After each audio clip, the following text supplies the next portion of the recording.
Jonathan Candy was a 42-year-old engineer working with the Oklahoma City basketball team. He focused on equipment maintenance and had developed his career over many years, first in sports and then in technical fields, which allowed him to support his family comfortably.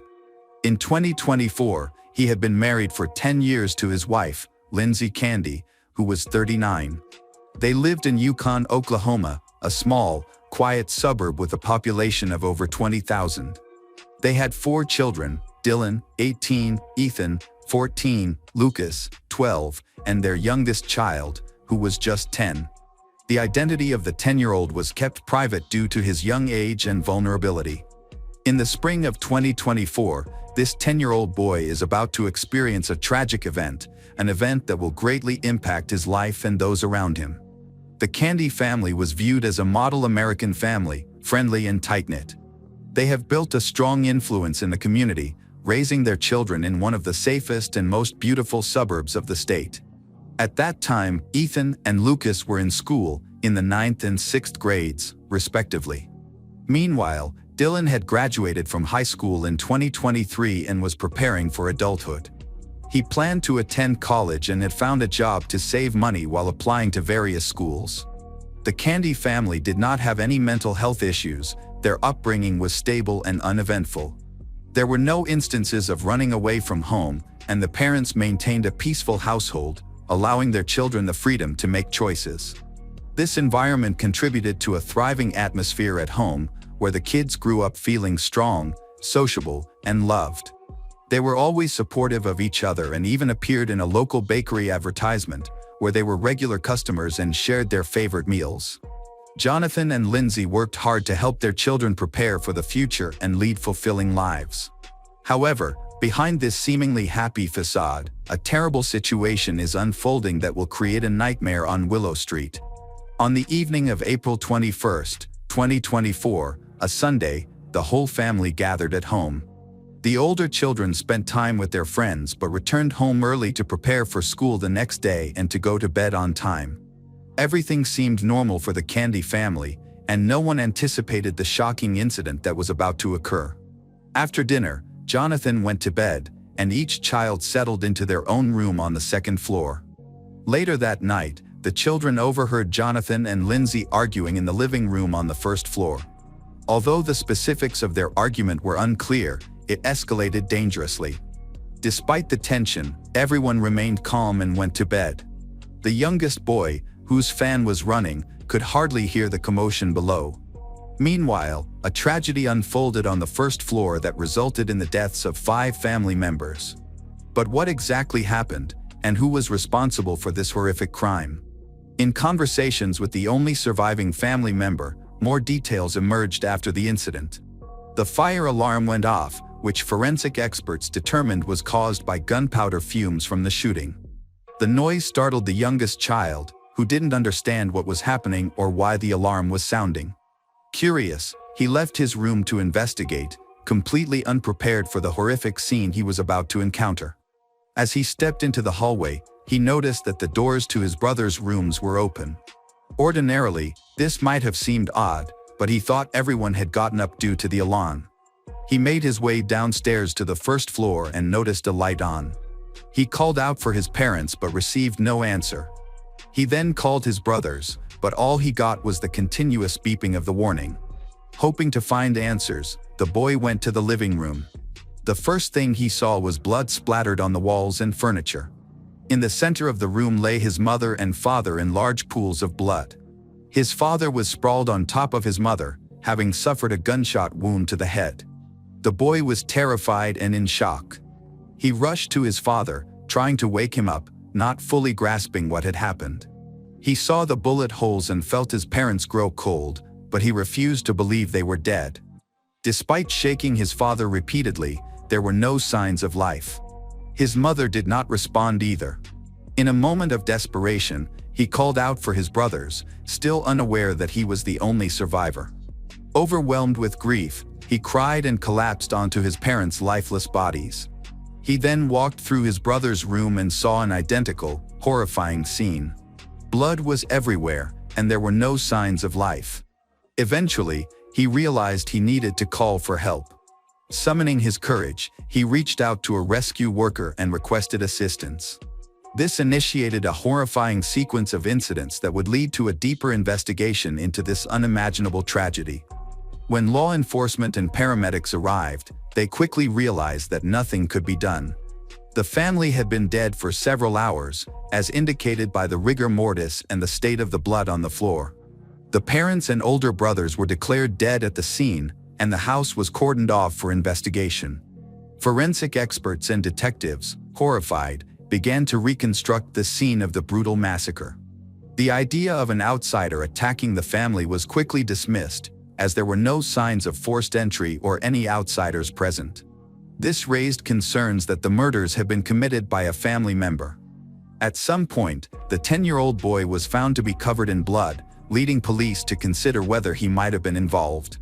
However, his behavior, condition, age, and the evidence quickly eliminated any doubt. There were no traces of gunpowder on his hands, and no fingerprints on the weapon.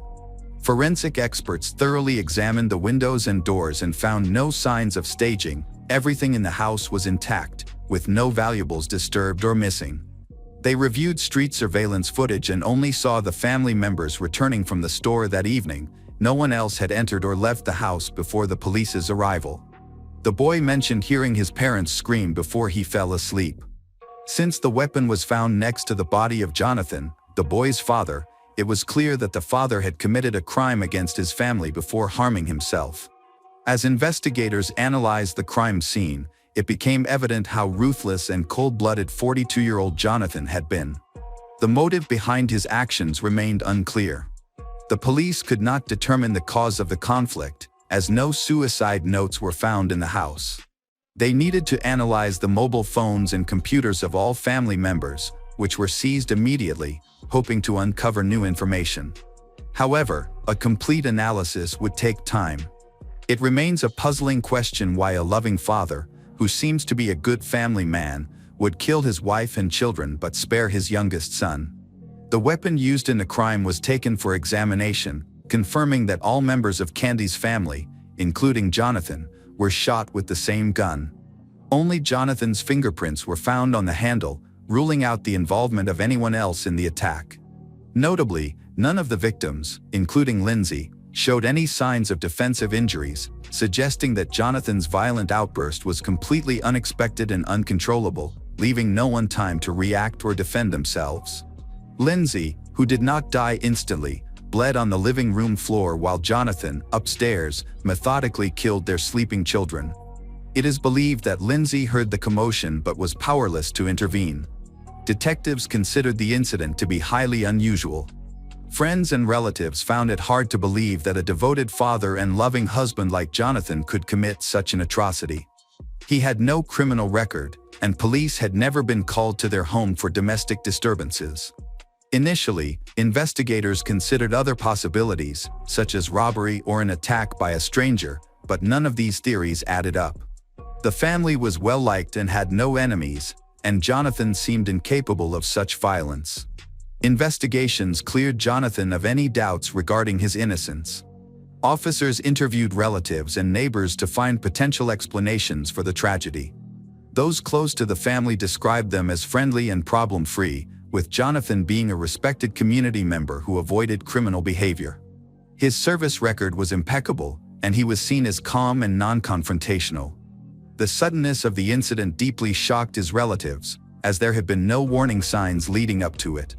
While some considered Jonathan a psychopath, they acknowledged that although disagreements between him and his wife occurred occasionally, they were rare and never involved violence. People struggled to accept his guilt, and as police statements regarding the investigation emerged, confusion set in. The community sought answers to the questions raised by the media, eagerly seeking clarity amidst the turmoil. On the day of the tragedy, Candy's family did not reach out to relatives or friends. They spent time together just once, going to the store for groceries, after which the older children left home to meet their friends. Nevertheless, they all reunited in the evening. The youngest child was unaware of any issues. It felt like a regular day. Jonathan remained calm and did not show any signs of anger. An alarming piece of information came from Michael Buru, a neighbor of the Andy family, who revealed that Jonathan had often helped him with construction and household tasks before the tragedy. They maintained a close relationship and even talked about personal matters. Michael mentioned that Jonathan once confided in him about his struggles, admitting he was dealing with depression and was taking medication prescribed by a doctor. However, Jonathan suggested that he had overcome his illness and that his depression had improved. He claimed to feel fine and had no lingering negativity toward his spouse, attributing his previous unhappiness to his mental state. After that conversation, no one heard him mention a relapse. There were no incidents indicating a return of his depressive symptoms. Investigators reviewed Jonathan's medical records but found nothing new. He had not sought help from psychiatrists or psychologists in recent times. If there had been any changes in Jonathan's condition, they would likely have been noticeable in his behavior. However, the investigation hit a dead end because no one reported anything suspicious. Some family members were aware of Jonathan's past depression, which had been resolved years ago, but they expressed no concern about his current state. Jonathan's mother mentioned that he had quickly overcome his illness and that his depression had not negatively impacted family relationships. Rather, his wife had supported him throughout. People close to Candy's family did not perceive Jonathan's struggles as serious. After overcoming his depression, he seemed to be part of a normal, happy family. The detectives found no additional leads. Was it possible that Jonathan experienced a resurgence of depression? If so, was he keeping it hidden? This was the only potential explanation for what had happened and could provide a motive. However, psychiatrists noted that it would be very difficult to hide such a condition given their active social life. Lindsay and Jonathan regularly spent time with their children, enjoying a vibrant lifestyle filled with barbecues and social gatherings. Their last barbecue event took place on Saturday, April 20th, at Michael's house, where neither Jonathan nor his wife displayed any signs of conflict. What occurred in their home did not align with the existing narrative. More information was needed, but it was lacking. There was hope that insights from mobile phones and computers could reveal important clues. There was a suspicion that jealousy might have played a role in the murder. However, even this line of investigation yielded little. The initial examination revealed no significant findings. Jonathan and his wife communicated regularly on social media, but their conversations appeared to be friendly, without any signs of intrigue or infidelity.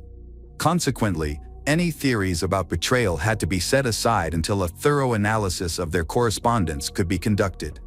Additionally, Lindsay and Jonathan conducted routine searches online, but nothing concerning emerged. The main witness for the police in the case was a 10-year-old boy who, for unknown reasons, had been taken in by his maternal relatives. Many compassionate individuals wanted to help him deal with his trauma, leading to the creation of a fund aimed at raising $100,000 for his support. By the fall of 2024, the fund had already collected over $74,000, and donations were still pouring in. During the spring, the boy attracted attention not only from those offering emotional and financial support but also from law enforcement officers conducting investigations. The police did not speak to him immediately, recognizing that he was in shock and struggling to cope with his traumatic experience. Despite his young age, he was very aware of the horrific event that had claimed the lives of his loved ones. Initially, the boy had trouble sleeping, often waking up screaming and in tears. Multiple psychologists worked with him after he once expressed that he did not want to live. His relatives rallied around him, helping to ease the effects of his severe trauma, but he still faced many challenges ahead. Experts concluded that the boy could meet with the police to provide them with important information, so a child psychologist was brought in to ensure he felt safe and comfortable during the conversation. The psychologist collaborated with investigators to create a list of topics that would be least traumatic for the child. However, despite their efforts, what the boy shared mirrored what others familiar with his family had reported. He struggled to understand why his father had committed such a violent act. He recalled hearing his parents arguing before bedtime, but he could not comprehend the details. A fan was running in the room, drowning out the sounds of the argument, and eventually, he fell asleep, unaware of the tragedy that was unfolding. The boy also confirmed that Jonathan was never cruel or aggressive. He had never hurt his children or his wife, Lindsay. Detectives wanted to know why no one else reacted to the shooting that began inside the house. The other children must have heard their mother's screams, yet they were fast asleep and were shot during the night. It seemed as though fate was on the side of evil. Jonathan used a small-caliber pistol, which is relatively quiet, and forensic experts suggested this might explain why neighbors didn't notice anything during such a quiet time of day. However, it was puzzling that none of the children in the house woke up or heard anything until it was too late. The younger child mentioned that fans were running in every room, which might have muffled the sounds of the shots. Despite the police's efforts, they could not gather new information from the child. The detectives had to ask him some uncomfortable questions regarding the incident, the positions of the bodies, and the bloodshed. Eventually, the boy became anxious and began to cry. The child psychologist decided to halt the questioning to prevent further distress for the boy, leaving the detectives without any new leads. Relatives reported that after meeting with the police, the boy became even more anxious.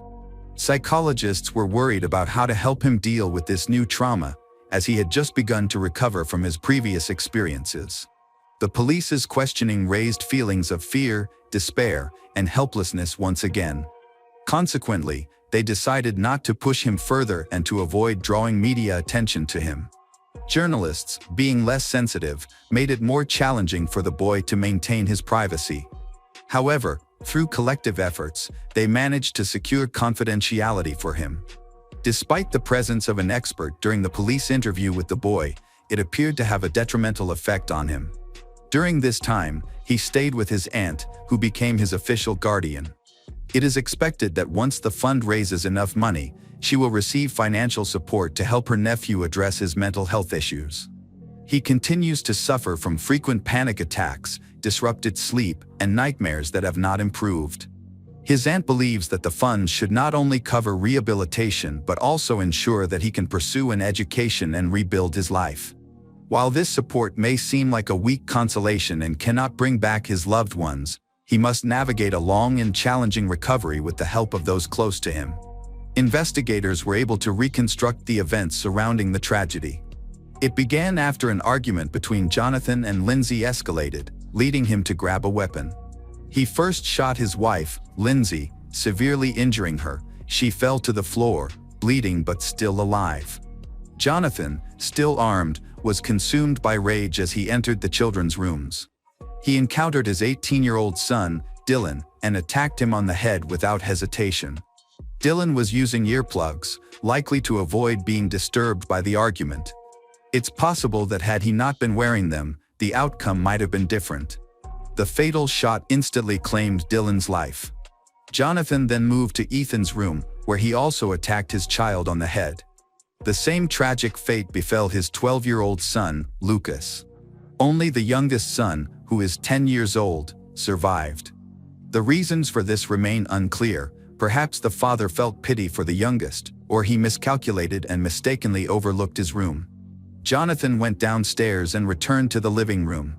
It seemed he understood what had happened, so he ended his life. On April 23rd, a group made up of people who cared for the family and the surviving child came to pay their respects. 39-year-old Lindsay was remembered as a devoted mother and loving wife. As a housewife, she did everything she could to ensure her children were comfortable. 18-year-old Dylan was described as a kind young man who supported his family and was always there for his loved ones. Intelligent and strong, he was a source of support for his friends. The family and friends are heartbroken by this tremendous loss. The youngest victim, 12-year-old Lucas, was unaware that the real threat to his life came from someone close to him. Jonathan will be remembered as a good father and husband, recognized for his ability to uplift spirits and make others laugh. Many struggled to believe that he could commit such an act. Although they acknowledged the evidence against him, they speculated that he was in a state of altered consciousness or psychosis that he couldn't control. At the last press conference, the detectives reported that there can be no doubt that the killer of the Candy family was Jonathan. However, by this time, there was no other information. The only thing the forensic scientist managed to achieve was to cross out any other suspects from the list. Unfortunately, even after several months, nothing new was found out, and the exact reason for the attack remains unknown.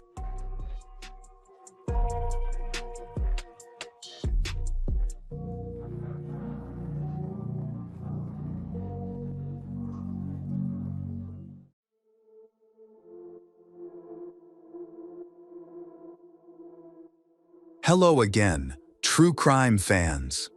We've got another mysterious case to explore. The case of Dina Thompson. In the summer of 2022, the British media reported the release of one of the country's most dangerous criminals, 61-year-old Dina Thompson, known as the Black Widow.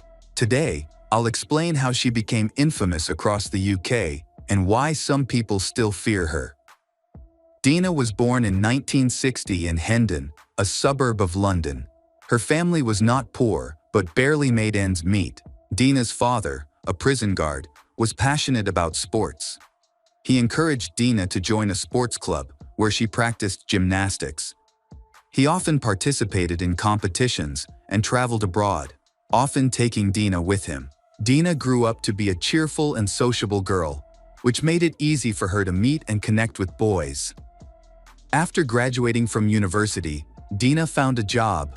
In 1982, at the age of 22, she met a young man named Lee Wyatt on a date arranged by Lee's cousin. They felt a strong connection from the first meeting. 2 years later, in 1984, they married. After the wedding, they moved to Yapton, a small village in West Sussex, England, with a population of only 3,000. In Yapton, the Dana family welcomed a son, and Dina began working as a treasurer at a construction company. Meanwhile, Lee started a business selling designer stuffed toys, which they designed together. Their neighbors considered them a typical family. The neighbors did not have a close relationship with the Dina family. However, the attractive Dina often attracted the attention of local men. In 1991, the 31-year-old Dina met a local journalist named Julian Webb. He wrote articles about products sold in shops across West Sussex. Julian, 28, asked Dina to model clothes and display household items for money.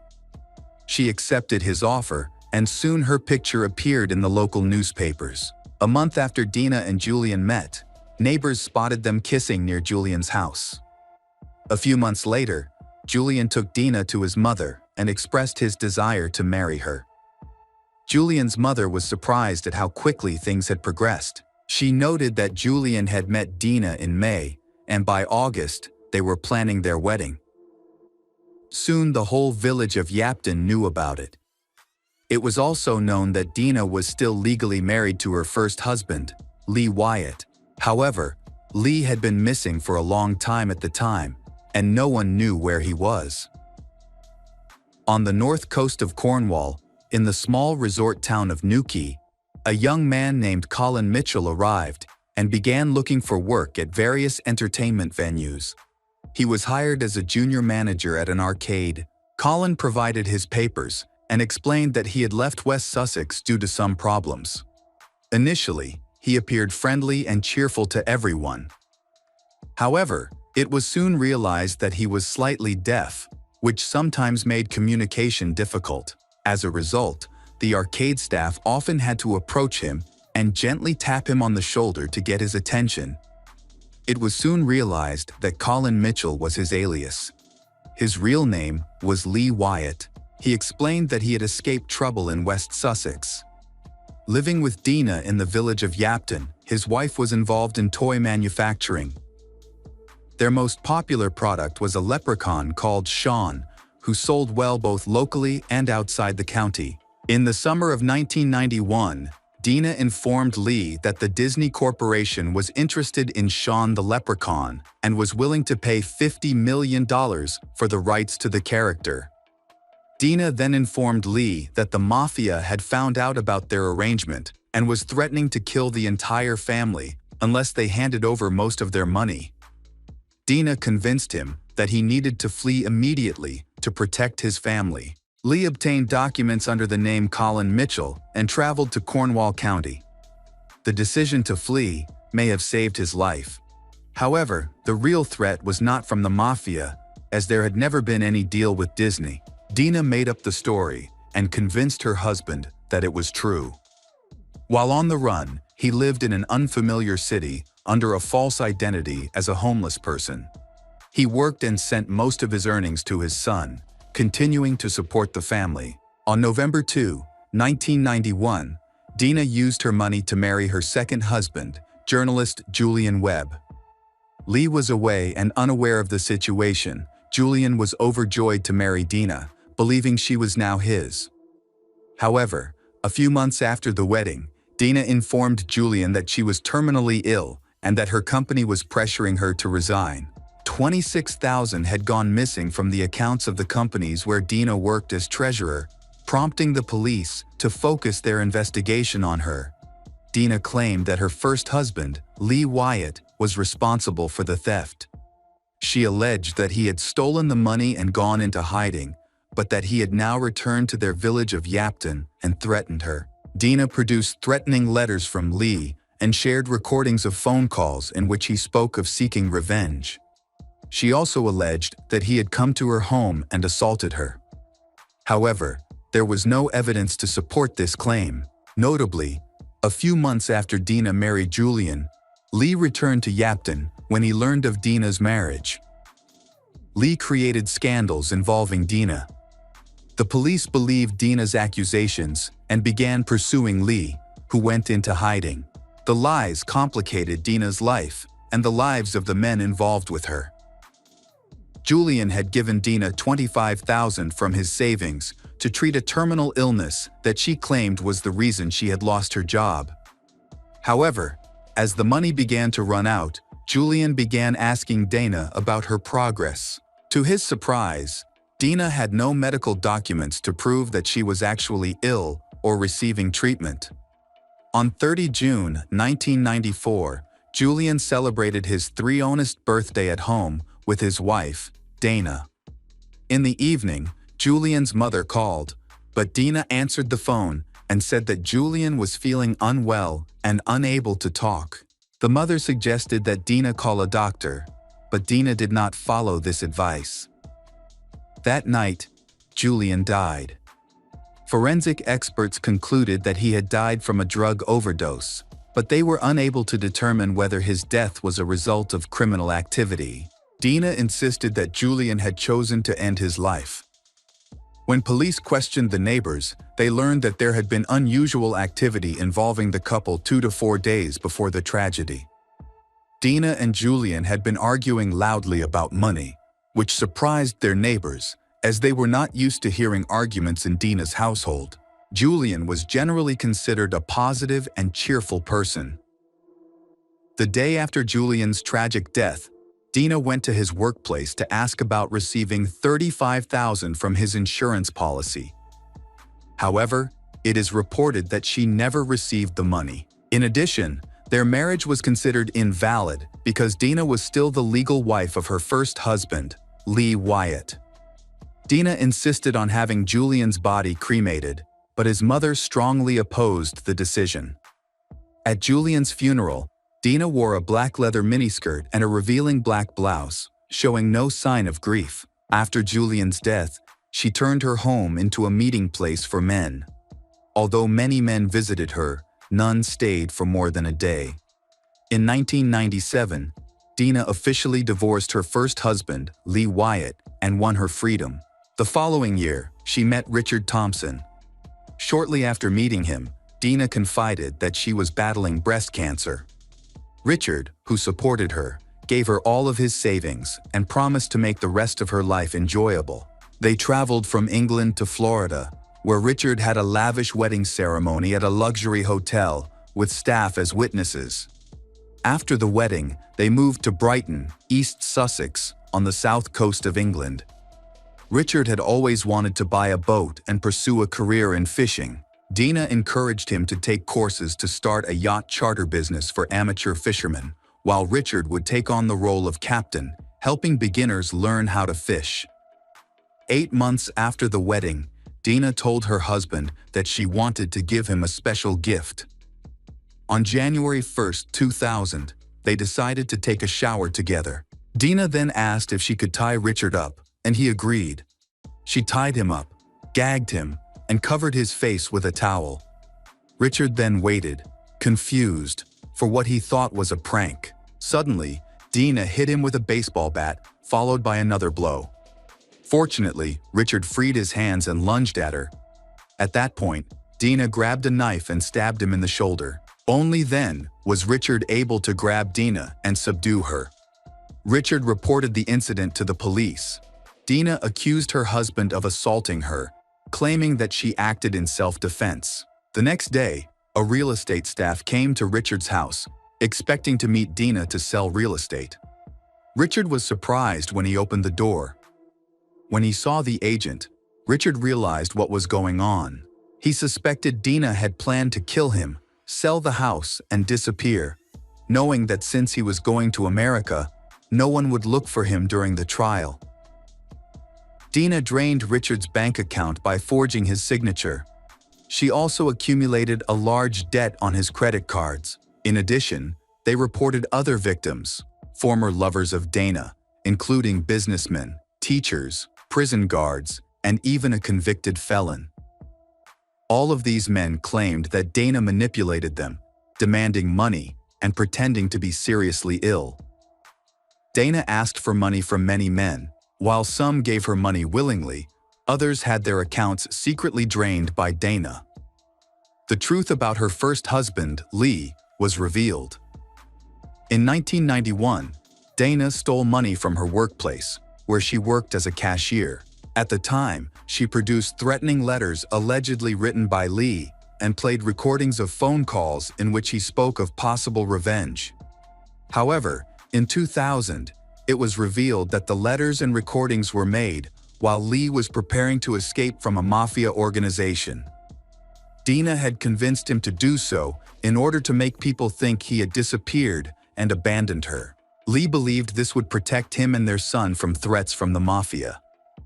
In 2000, a jury acquitted Dina Thompson in a case involving an alleged assault on her third husband, Richard Thompson.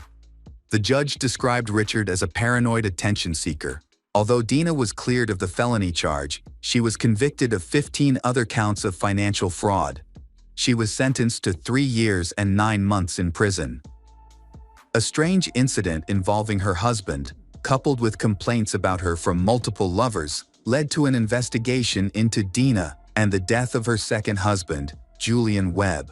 Dina gave conflicting accounts of what happened to Julian. She told her mother that he had sunstroke after drinking too much on his birthday and fell asleep in the sun. However, Julian's mother did not believe this story, knowing that he had always been healthy and rarely drank. She often urged Julian to leave Dina. Dina claimed to investigators that Julian had taken his own life, but those who knew him found this hard to believe, as he was usually cheerful and rarely had conflicts with anyone. To a former co-worker, Dina mentioned that Julian died from a steroid overdose to maintain his healthy physique, but this was also false. A friend of Dina's revealed that she had hinted at poisoning her second husband, Julian, by secretly adding the drug to Julian's favorite spicy food.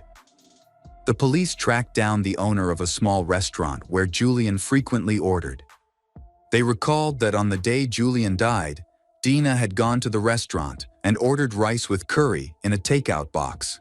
Police speculated that the strong flavor of the curry may have effectively masked the bitter taste of the medication. In October 2001, 7 years after Julian's death, the investigation into his death continued.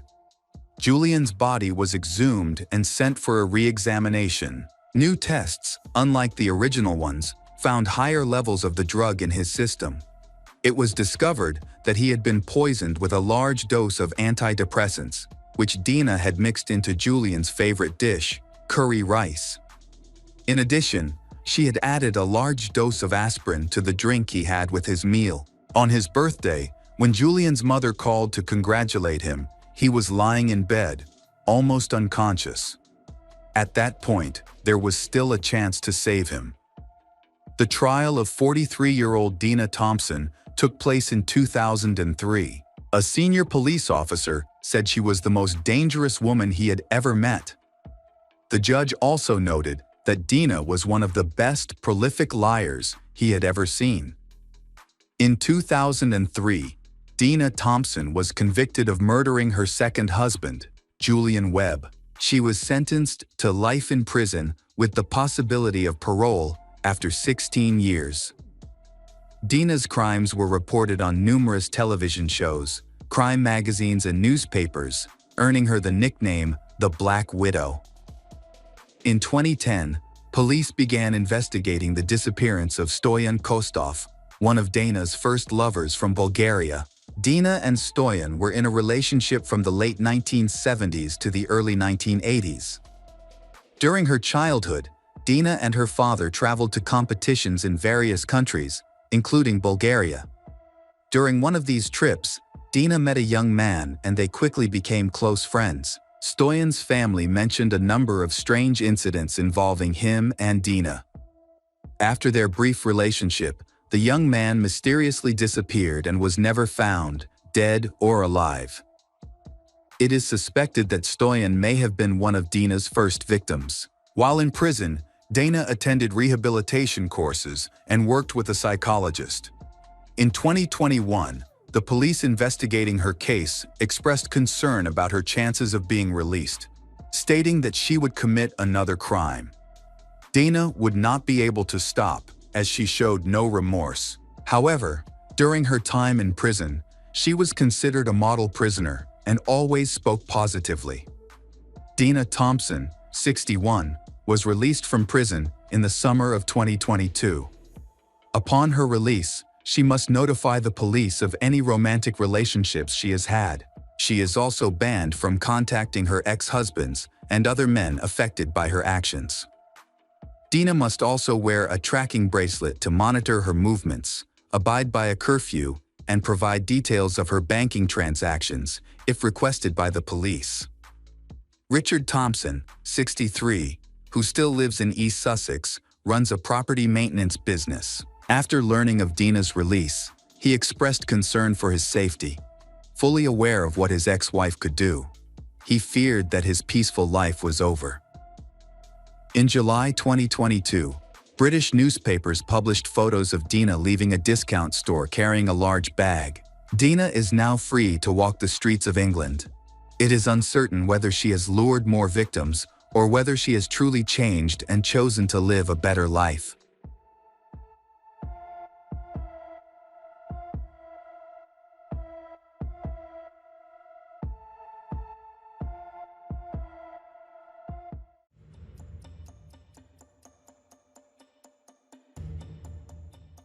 Hello again, true crime fans. We've got another mysterious case to explore. The case of Michelle O'Keefe. Michelle O'Keefe grew up in Hanford, California. Her parents, Michael and Patricia, were very proud of their two children. Michelle did well in school and pursued her dream of becoming an actress after graduating from high school. However, her bright future took a tragic turn in February 2000. On February 22, Michelle and her friend Jennifer traveled to Los Angeles to be extras in a music video. They arrived in separate cars and parked near a park. Michelle left her newly purchased blue Mustang and drove with Jennifer to Los Angeles. At 9:30 p.m., both girls returned to the park to pick up their cars and leave. Jennifer watched Michelle start the engine, turn on the headlights, and noticed that the taillights were on, indicating that Michelle was preparing to back up. As Jennifer drove down the street, she was surprised to see that the Mustang was not moving right behind her. Thinking that Michelle would soon catch up, Jennifer left the park and headed home. After that night, she would never see her friend again. That evening, a new security guard named Raymond Jennings, 25, began his shift at the park at 8:00 p.m. About an hour and a half into his shift, Raymond became alarmed and contacted his boss on the radio. He had heard an explosion coming from the west side of the parking lot, along with a car alarm. Raymond asked to call the police. Before the police arrived, they found a Ford Mustang parked in the center lane. The keys were still in the ignition, the engine and headlights were still on, and the manual transmission was in neutral. Inside the car, Michelle was sitting in the driver's seat. The deputy sheriff was the first to arrive on the scene. He determined that Michelle had died from her injuries. He also spoke with Raymond. When asked if he saw anyone leave the parking lot immediately after the explosion, Raymond replied that he did not see anyone get out after hearing the alarm and the explosion. Raymond then pointed to the shell casings, indicating that the bullets were found from the location of the Mustang. The driver's door was open, and the window was partially rolled down. A pair of black jeans was on the passenger seat. One of Michelle's shoes was on her right foot, while the other was on the ground. Police also found a gold earring on the ground. The Los Angeles County Sheriff's Office found that 5 shots were fired from the same 9mm gun. Police investigated, and there was no evidence that Michelle had any enemies. Her closest friends said she had no problems with her boyfriend and could not identify anyone who wanted to harm her. Police considered the possibility that Michelle was the victim of a robbery or attempted carjacking, especially since her cell phone was missing. The last call she made was to her friend Jennifer, just minutes before she got into the car. It is likely that the killer took her cell phone, but her wallet and $100 were still in the car, found between the center console and the driver's seat. Jennifer said, Michelle felt uncomfortable going to college that night in the outfit she wore in the music video because it was a little revealing. She planned to change her clothes before returning to campus. Raymond told police 3 times that he did not see anyone else in the parking lot at the time of the crime, making him the prime suspect. Raymond is a father of 5 and has served in the California National Guard. He was working toward becoming a U.S. Marshal. As a key witness in the murder investigation, Raymond was eager to assist. Police invited him to the station for interviews several times, which he gladly accepted. During the interviews, his statements seemed inconsistent and lacked credibility compared to what had already been established. Raymond said that when he arrived at the crime scene, Michelle was still alive. He claimed that her hands were moving or twitching, which made him think she was not dead. However, the medical examiner's findings contradicted Raymond's testimony. Michelle died instantly from her injuries. Police identified Raymond as the prime suspect, largely based on the belief that he was the only person present in the parking lot during the crime. 2 weeks after the murder, a woman named Victoria told police that she and 4 people in her car had witnessed the murder. At the time of the murder, Victoria was in the parking lot listening to loud music. She and her friends heard an explosion. Just before the explosion, Victoria noticed a security guard walking past her parked car toward Michelle. After hearing the explosion and the car alarm, she and her friends left the parking lot and found Michelle dead in the car. As they left, Victoria spoke to the security guard and asked him what had happened. He said that have heard gunshots, prompting the entire group to leave the parking lot. Police believe Raymond was the person seen near the Mustang at the time of the murder. Raymond later cooperated with the investigation, participating in an interview and agreeing to take a lie detector test, which he ultimately failed. At this point in the investigation, police believed they had identified the killer, but they lacked concrete evidence. The murder weapon had disappeared from the scene, and there was no physical evidence linking Raymond to the crime. Although Raymond legally owned a semi-automatic pistol, it was not the weapon used in the murder, stalling the investigation for years. During this time, Michelle's family hired a private investigator determined to find justice for Michelle. While the case was still under investigation, Raymond was deployed to Iraq. Upon his return 5 years later, he was arrested for Michelle's murder. Unable to post his $1 million bail, he remained in custody for nearly a year while the prosecution and defense prepared for trial. A devoted father of 5 and twice married, most of Raymond's family lived in North Carolina, but he had moved to California for better job opportunities. He considered himself a devout man and had helped a friend distribute Christian music CDs. Despite these qualities and his lack of criminal record, he was now charged with murder. During the trial, the defense pointed to the lack of forensic evidence linking Raymond to the crime. Raymond's DNA was not found in the car or on Michelle, and DNA found under her fingernails did not match his. There were no fingerprints, gun residue, or blood evidence linking Raymond. His car was searched for weapons, none were found. He resigned from his position as a park ranger shortly after the incident. While on patrol, he was approached by 2 men who threatened him and asked if he was the guard on duty the night of the murder, which made him feel unsafe and prompted him to resign. He returned his uniform, which was later turned over to the police by the security guard.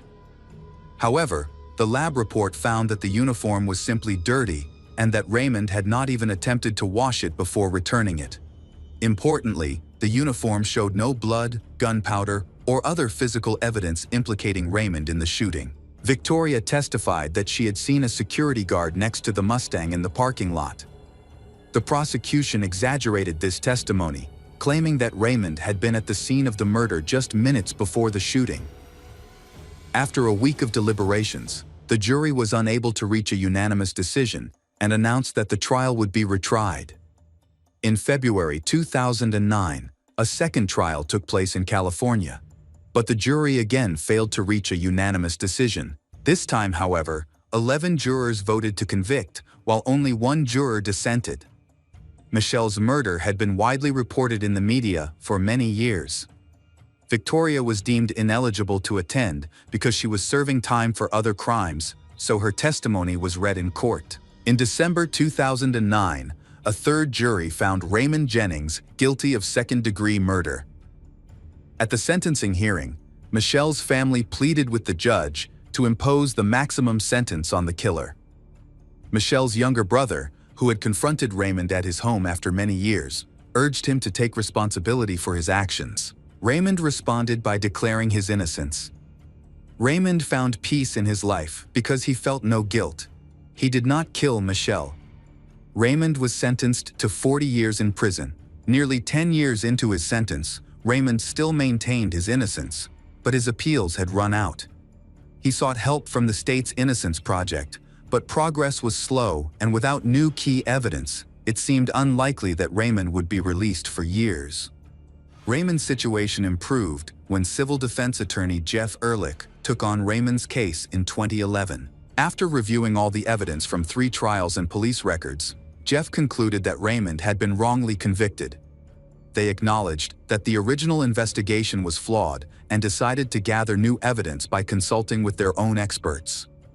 They submitted their findings to the newly formed Sentencing Review Unit. A key piece of evidence was the report that the lack of gunpowder residue on Raymond's jacket cuffs suggested he was not the killer.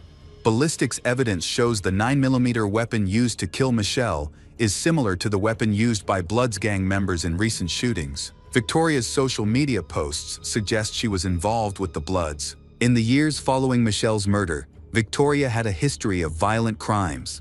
She was arrested several times for assault with a weapon, one of which resulted in her boyfriend, Andrew, being convicted. At the time of Michelle's murder, Andrew was also a member of the Bloods. 4 months after the murder, he was involved in robberies, including the theft of a Ford Mustang. He used the same weapon used to kill Michelle. When Andrew was arrested in June 2000, he was wearing an earring that matched the description of an earring that belonged to Michelle that was missing from the crime scene. However, Andrew was never questioned about Michelle's murder, and the identities of the people in the SUV with Victoria were never determined. On January 23, 2017, a Los Angeles County Superior Court judge overturned Raymond's conviction, finding him innocent. He served 11 years. In March 2017, the state of California awarded him more than $538,000 in damages. Michelle's family was disappointed that the jury's verdict against Raymond could be easily overturned by a newly formed unit. However, the appeals court upheld the judge's decision. The family continues to struggle after losing Michelle. A few years later, they lost their son to a drug overdose. The couple is now divorced. They have suffered the loss of 2 children and also lost their only source of comfort, knowing that Michelle's killers are in prison. The investigation into her case continues.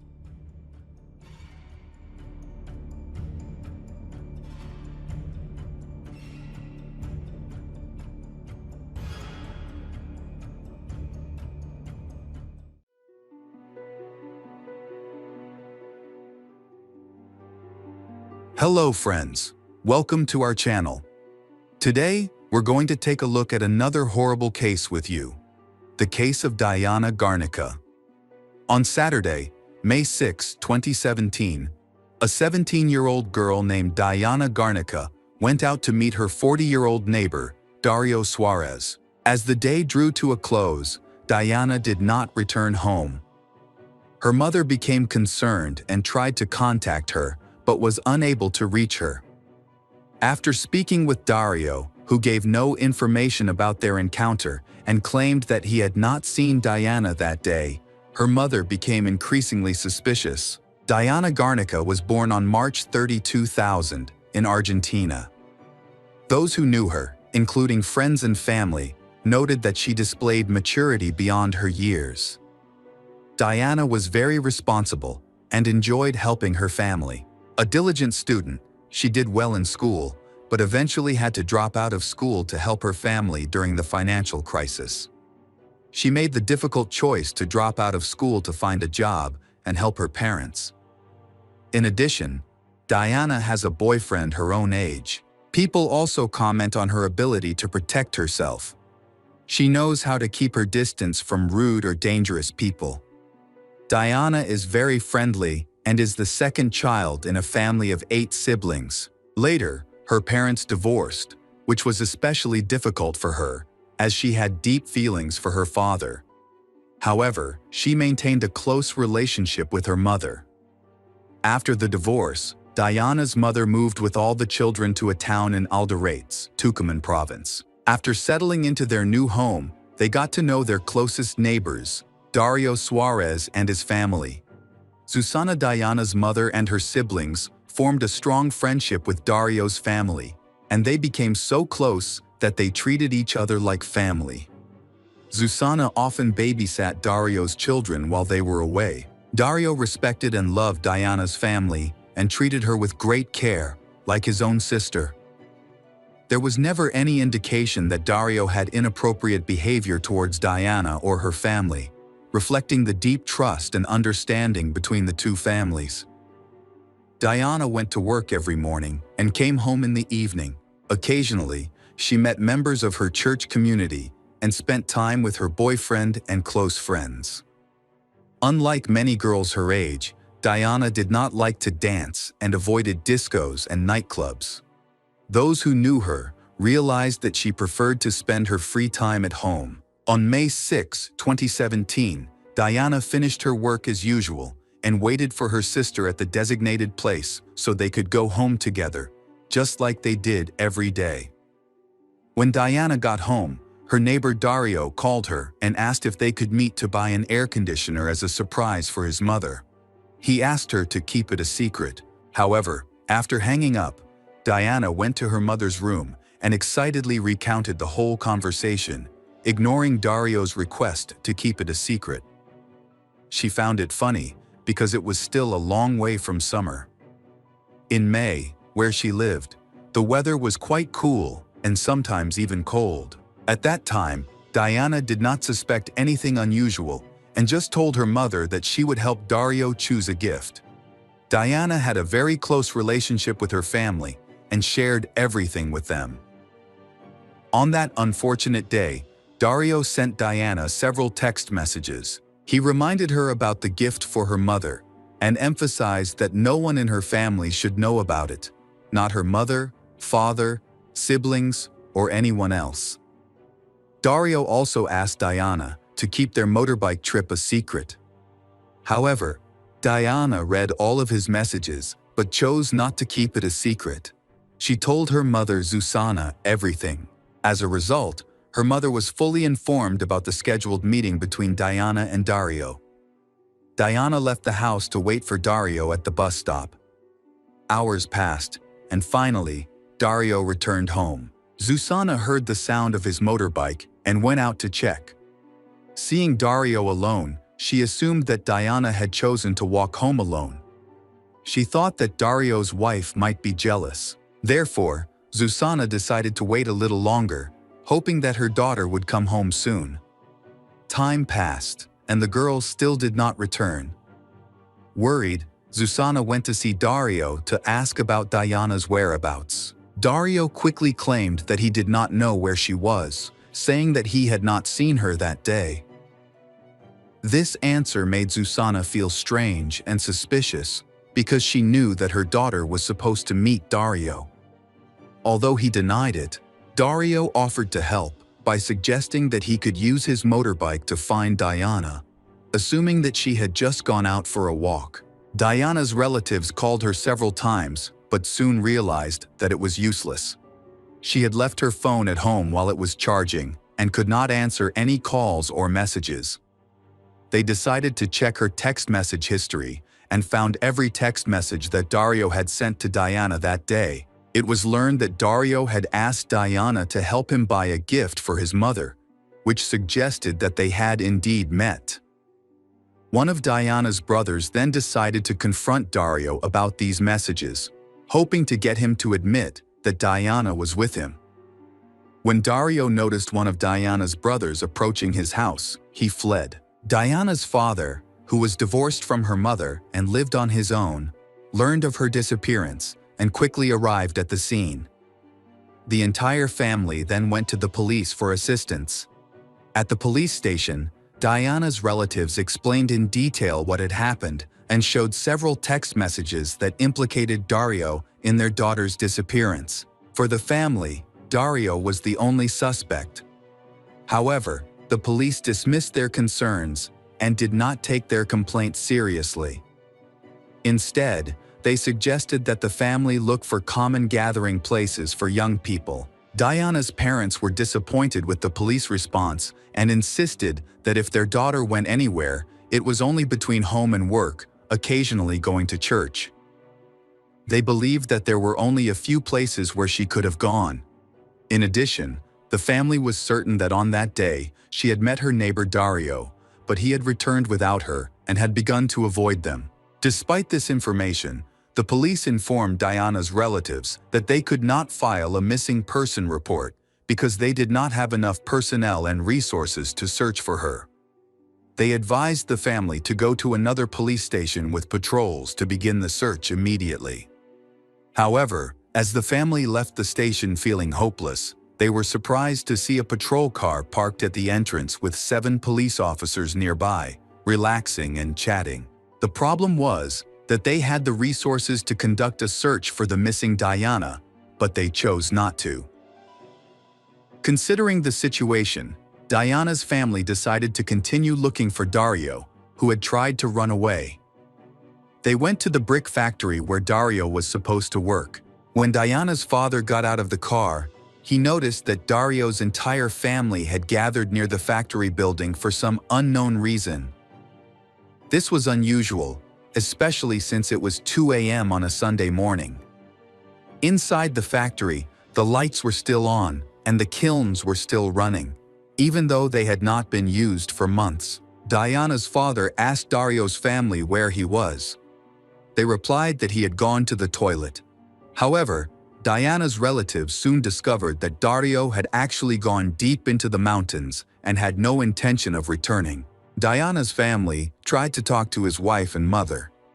Unfortunately, no one could provide any information about Dario's situation. Diana's family was suspicious and asked questions. Why was Dario's entire family at the factory that night if none of them knew what had happened? Why was the factory, which had been shut down for a long time, suddenly operating early on a Sunday morning? Frustrated, Diana's family approached the judiciary and tried to file a complaint with the prosecutor's office. They expressed their concerns by going to the police the day before, and the police assured them that information about Diana's disappearance would be passed on to the prosecutor's office. However, when they arrived, no one at the office knew about the situation, possibly because no official statement had been filed. As a result, the family had to start the complaint process all over again. After filing a new complaint, Prosecutor Claudio Bonari went to the scene of the incident. Claudio instinctively sensed that something was amiss, so he quickly began organizing searches. He started at the home of the suspect, Dario Suarez, and then moved to the brick factory where Dario worked. The prosecutor discovered that the factory's kiln had been operating the night before, which raised some disturbing thoughts. Claudio later reported that he faced unexpected challenges during the investigation that day. The judges from the investigative court and his office secretary were not present, which prevented them from issuing a search warrant in time. Prosecutor Claudio therefore decided to conduct searches without the necessary warrant. He began his investigation by searching Dario's home and the factory. The prosecutor's main theory was that Dario might have kidnapped Diana and assaulted her. According to this theory, the factory could be the crime scene where Dario dumped the body. However, the prosecutor also considered the possibility that Dario did not act alone. He suspected that other people, including Dario's wife, mother, factory owner, and employees who were present that night, might have been involved in the crime. A second investigation was launched. The theory was that Diana might have been kidnapped and possibly handed over to the mafia or human traffickers. This theory did not come about by accident. In fact, in Diana's family, it was discovered that Dario was involved with very dangerous people who kidnapped young girls to then sell them or transfer them to bars and nightclubs. A girl on Facebook claimed that a man named Christian had handed Diana over to a human trafficking group. She detailed on her personal page how Diana was put in a nice car and mentioned an envelope of money that was supposed to be for Christian.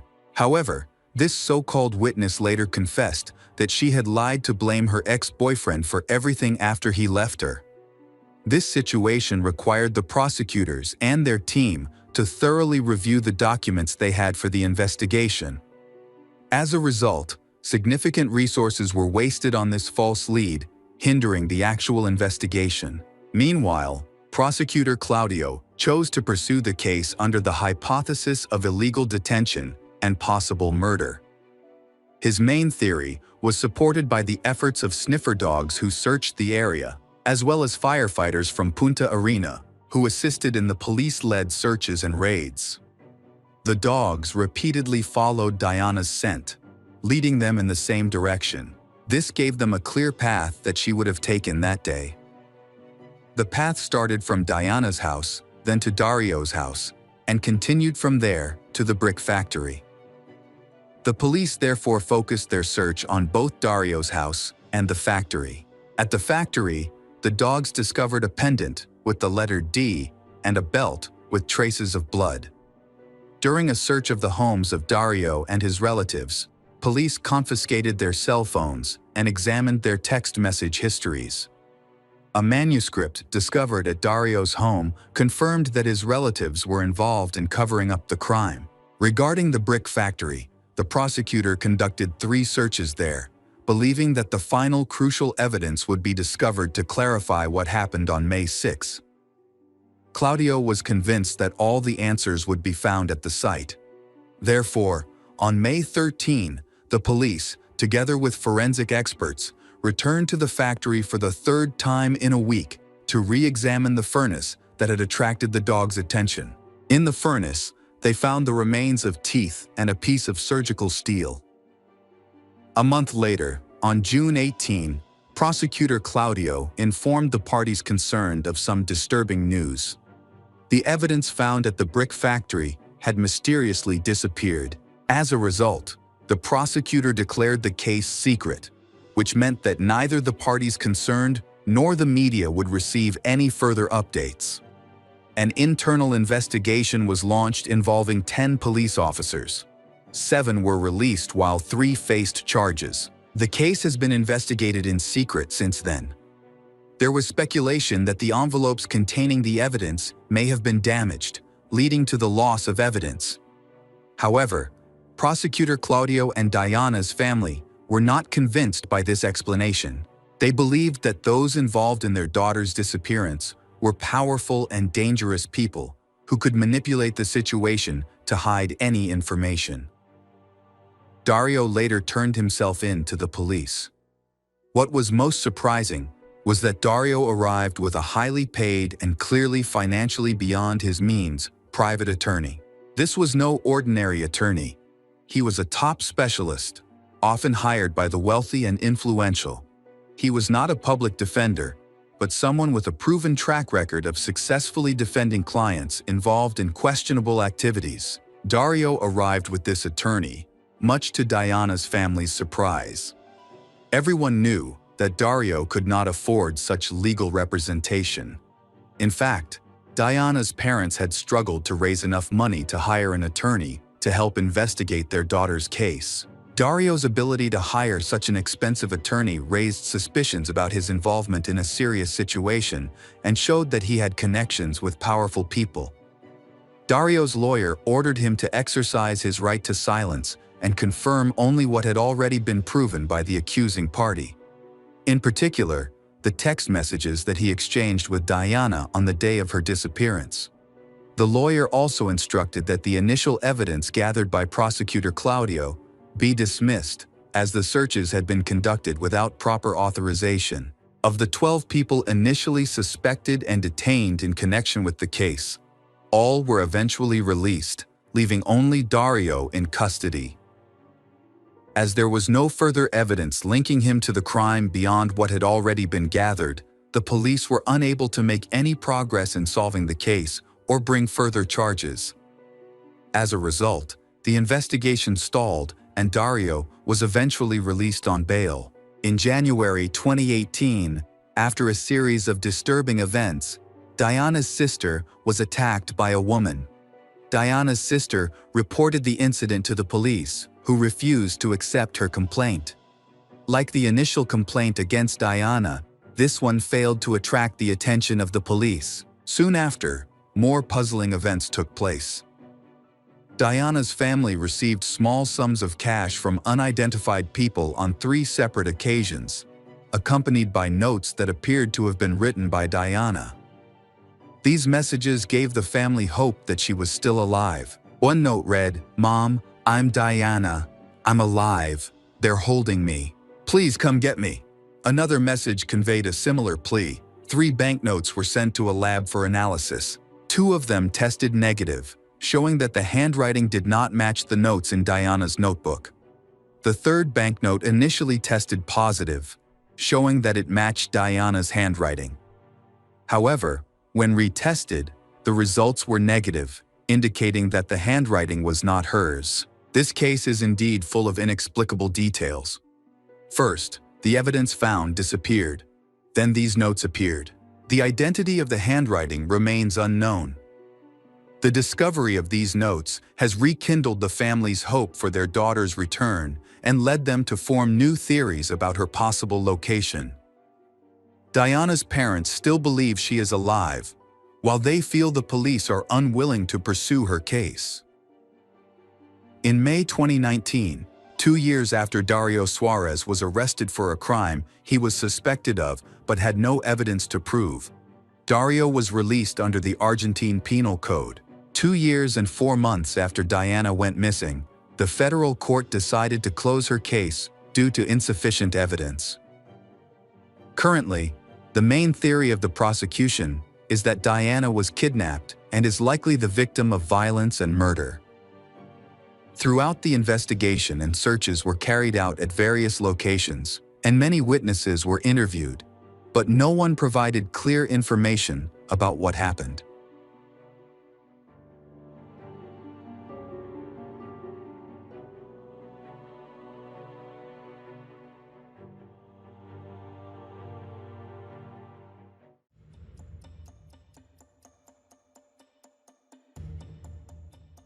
Hello, crime enthusiasts! Are you ready for another chilling investigation? The case of Benno Neumayer. In today's story, we focus on the Neumayer family, who live in Balna, a city in northern Italy. The family consists of parents Peter Neumayer and Laura Perselli. Their son Benno is 30 years old, and their daughter Maid is 27 years old. Benno is a doctor who has completed his university education and is dedicated to fitness. His father, Peter, is 63 years old, and his mother, Laura, is 68 years old, both retired from teaching at school. Despite their age, they are still active in social and cultural activities. The family is respected in the community. On January 4, 2021, Laura and Peter suddenly disappeared. They were last seen that morning when they went to the supermarket. Laura was planning to visit her mother, who had just returned home from the hospital. Laura rode her bike to her mother's house. A few hours later, Laura's sister sent her a short video of their sick mother, but Laura never opened the message. At the same time, Laura's daughter Maid was on vacation with a friend outside the city and sent her mother a photo but received no response. Benno called his mother at 8:30 that evening, but she did not answer. 3 minutes later, he sent a voice message to his girlfriend, Martina, expressing his concern that he had not been able to reach his parents. He told her that he would be at her house in about an hour or two for dinner as planned, and that he would be late. Benno asked her to call him back later on a regular phone line instead of WhatsApp because he did not have an internet connection. Martina called him back shortly afterwards, and they arranged to meet at 10:12 p.m. When Benno arrived at her house in his father's car, he said he had forgotten to shower. He went to wash his face and asked Martina if she could do his laundry. She didn't ask any questions and agreed to help. Benno gave Martina a bag full of dirty clothes. She didn't check the contents and threw them in the washing machine. The couple then had a great evening at the bar and a passionate night at her house. Benno didn't leave his girlfriend's house until 5:30 a.m. When he was with her at around 11 p.m., he sent his mother a short text message wishing her a good night. He noticed that she hadn't read it, but he was too busy that evening to think about it.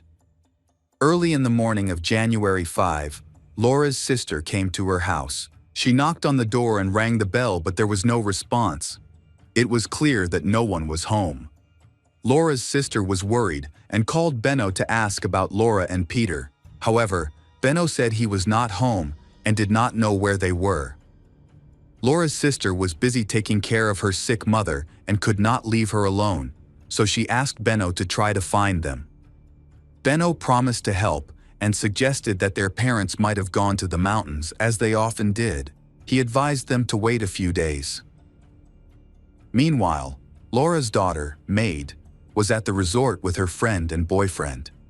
She noticed that her messages had been ignored, which made her suspicious. She called her dad and was surprised when he didn't answer.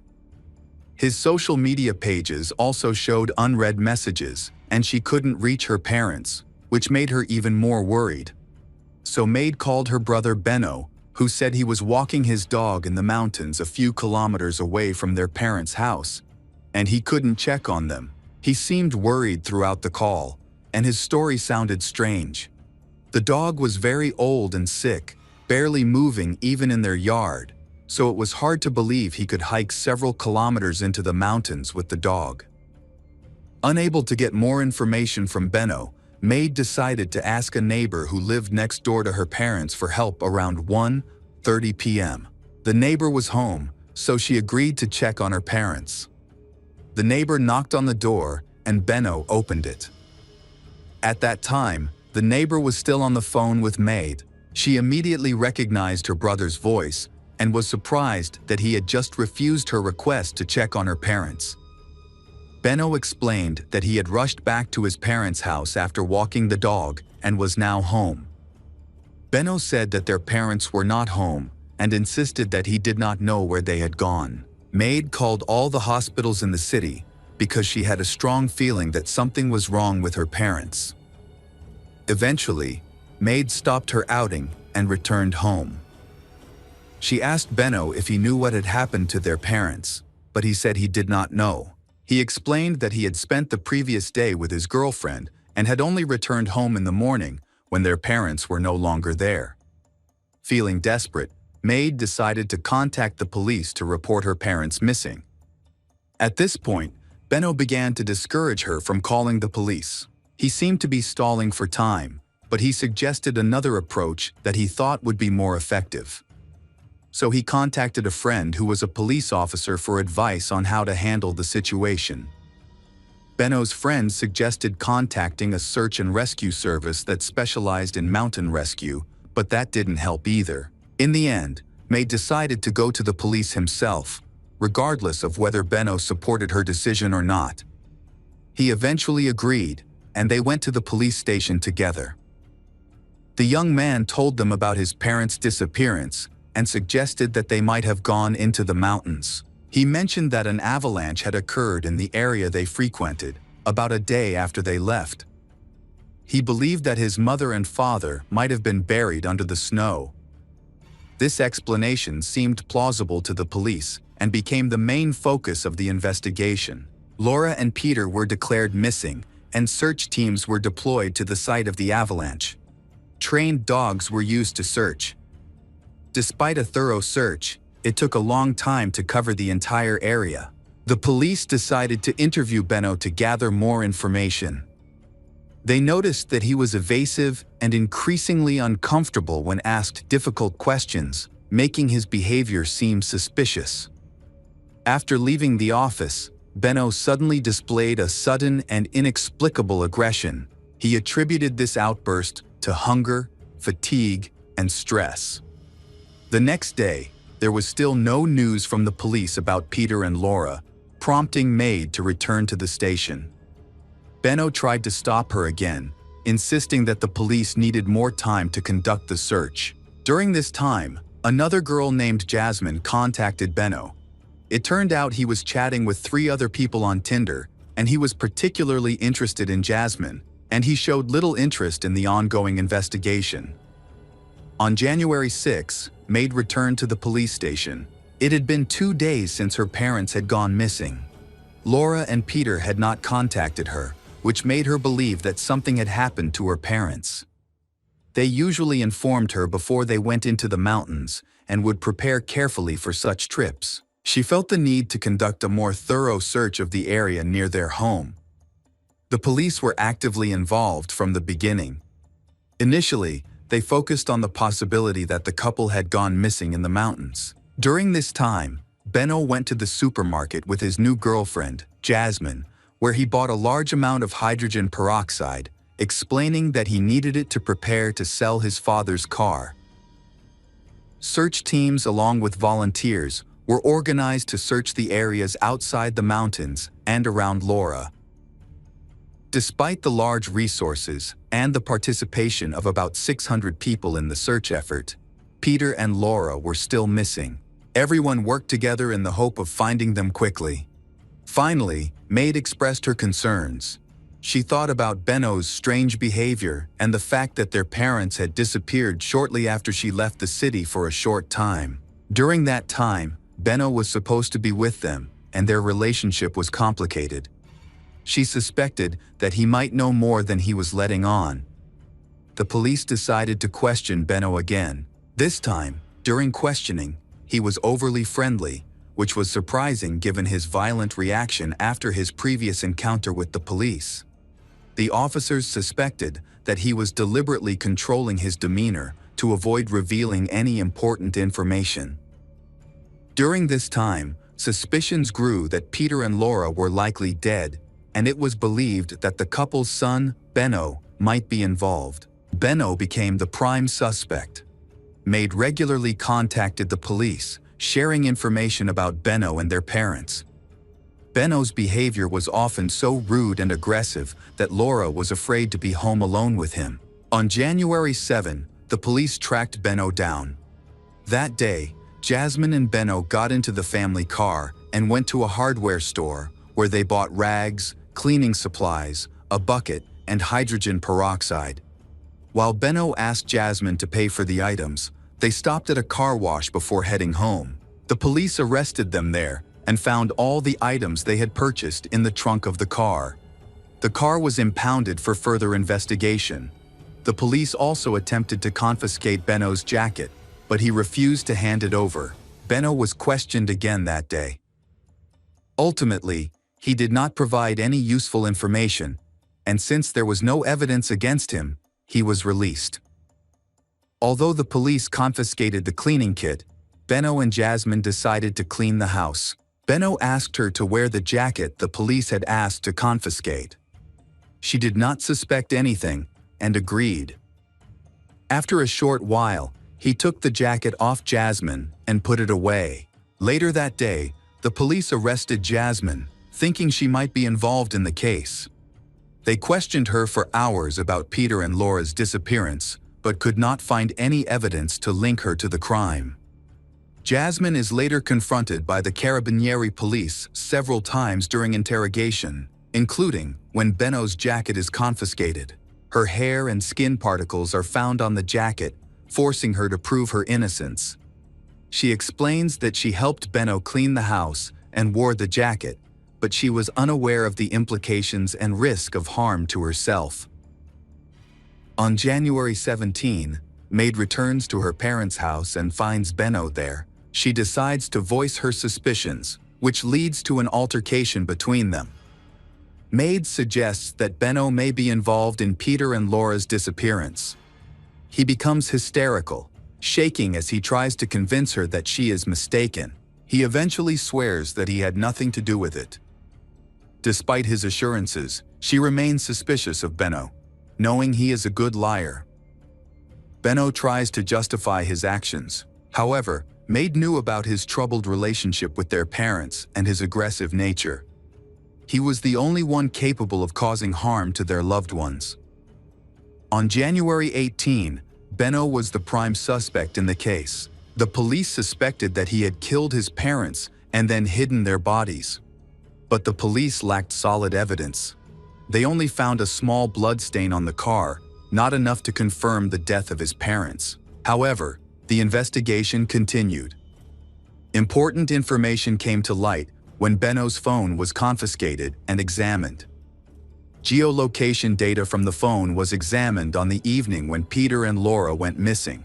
The data showed that Benno had left the city and stopped near the bridge on the Adige River, where he stayed for a considerable amount of time. The police believed that he may have dumped their bodies there. This location became the focus of the search for evidence. On February 6, 2021, a search operation was launched in the Adige River. Police quickly located Laura's body. However, her husband, Peter, had been missing for more than 3 months. He was finally found on April 27, after Laura's body was discovered on the riverbank. A brown stain that looked like blood was found on the bridge over the river. Forensic experts analyzed the sample and confirmed that it was Peter's blood. Surveillance camera footage captured Benno's car on the evening of the incident as he returned from the bridge to his ex-girlfriend Martina's house, confirming that he was at the scene where the bodies were found. Peter's body was found by forensic experts in relatively good condition. A layer of algae had formed on it, slowing down decomposition, and the cold temperature helped preserve the tissues. This made it easy to spot signs of strangulation on both Peter and his wife. Marks on their necks indicated that they had been attacked from behind. The cause of death was confirmed to be strangulation, and it was determined that they had been thrown into the river after they were dead, as there was no water in their lungs. Given Benno's strong and muscular physique, he was able to overpower his elderly parents without much difficulty. After his parents' bodies were found, Benno admitted that he was involved in their deaths. On the night of the incident, he had an argument with Peter. Benno tried to avoid the argument by locking himself in his room, but his father barged in and continued the argument. In a fit of rage, Benno attacked his father with a rope and strangled him. When Laura heard the noise and went upstairs, he feared that she would call the police, so he strangled her as well. Although his confession seemed credible, his motives seemed too weak to justify such a brutal act. Benno explained that his relationship with his parents had become increasingly strained in the months leading up to the incident, marked by frequent arguments after he moved back in with them. Benno had begun paying rent at his father's request. However, due to the constant arguments, his father decided that it would be best if Benno moved out. He began to encourage his son to rent his own apartment, but Benno refused. To pressure him to move, his father increased the rent to 700 euros, which Benno considered excessive and unfair. That evening, Peter called him a loser for spending too much time on the computer and forced him to walk the dog. Another argument broke out. This conflict escalated into a tragic situation. Benno claims that his father was the first to confront him, trying to kick him out of the house. As a result, Benno felt he had no choice but to defend himself. The investigation revealed that immediately after the murder, Benno began to create an alibi. He called his mother's cell phone, pretending to go looking for her. After the murder, he asked Martina to wash his clothes to erase any evidence. Although she handed the washed clothes over to the police, no incriminating marks were found on them. Police believe that his efforts to conceal the evidence indicate a deliberate act. Not only did Benno understand what he was doing, but he also tried to avoid consequences for this brutal crime. Benno attempted to explain his actions by claiming that he was mentally disturbed and affected by the attack. However, his calm demeanor and careful efforts to conceal evidence of the crime showed that he was fully aware of his actions. After his arrest, psychiatrists evaluated him and determined that he had a personality disorder characterized by narcissism and social problems. He had recently had frequent sudden outbursts of anger, which doctors attributed to his steroid use. Benno began taking additional medication. This led to a significant deterioration in his mental state due to hormonal changes, leading to increased aggression and a complete loss of self-control. Maid said that he would often attack her when angry and was often violent with other family members. On one occasion, she suffered multiple bruises as a result of his aggression. Even as a child, Benno tried to strangle her, but their parents were present at the time. In 2020, Benno entered a relationship with a girl named Nadine, and they moved to Germany together. A friend noted that at first, Benno was very attentive and caring. However, over time, his behavior became controlling, showing signs of selfishness and abusive tendencies. He tried to create distance between Nadine and her family, isolating her from her parents and friends, leaving her to spend most of her time alone. Things got worse when in June 2020, Nadine discovered that Benno had used her credit card without permission and stolen money from her account. This betrayal prompted Nadine to end the relationship. She called Benno's parents and insisted that they pick up their son from her apartment. His parents had to drive to pick him up. Just a day after their return, Benno made amends with Nadine, promising to pay her back and asking her parents to let him go home to Nadine. While Nadine was at work, he sent her a selfie showing him covered in blood. Benno claimed he had gotten into a fight with a friend named Dean. However, Dean was in another part of town at the time and did not see Benno. Benno sent some of the photos to his mother, Laura, who was concerned. She contacted a friend for advice. The friend suggested that Benno could be dangerous and advised Laura not to go to his apartment alone. Laura suspected that Benno's mental health had deteriorated due to his use of anabolic steroids. Benno was eventually taken away, and it was discovered that he had been self-harming due to hallucinations. After this incident, Nadine decided not to see him again, but he was discharged after only 3 days. During his stay, doctors did not have enough time to carry out all the necessary tests to diagnose his condition. It was suspected that Benno was schizophrenic and his family insisted on further testing, but he refused and began taking medication for schizophrenia. By the time Benno's trial began, he had been diagnosed with acute polymorphic psychotic disorder rather than schizophrenia. This misdiagnosis meant that he was taking the wrong medication, which likely worsened his mental condition. While on steroids, he was taking a dangerous cocktail of drugs that affected his behavior. Immediately before the murder, Benno was released from the psychiatric hospital and returned home. During this time, his mother became extremely concerned for his safety. She hid all the knives in the house and locked the doors at night. She believed that as long as she did not provoke him, everything would be fine, so she tried to avoid arguments and limit her interactions with him. Unfortunately, this did not protect her from a tragic end. On November 19, 2022, Benno Neumayer was sentenced to life in prison.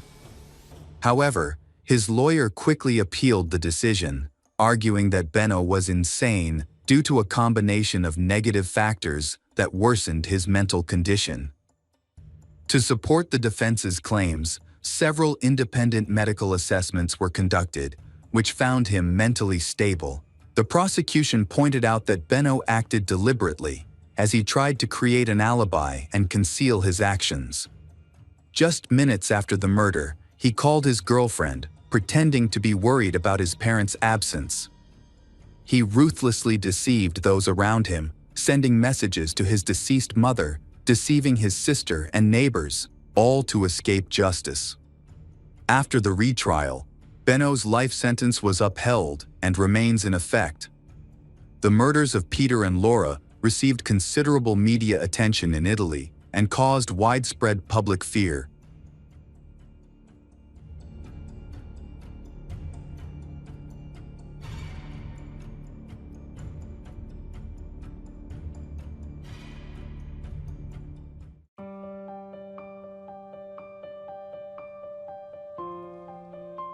Welcome back, mystery lovers. Today's case is going to keep you on the edge of your seat. The case of the Watts family. Shannon Rozusek, 34, and her husband, Christopher, 33, have two daughters, Bella, 4, and Celeste, 3. Both are from North Carolina and met on Facebook. Initially, she did not accept her proposal. When Shannon faced difficulties in her life, Christopher supported her, and their relationship began to grow rapidly from that point.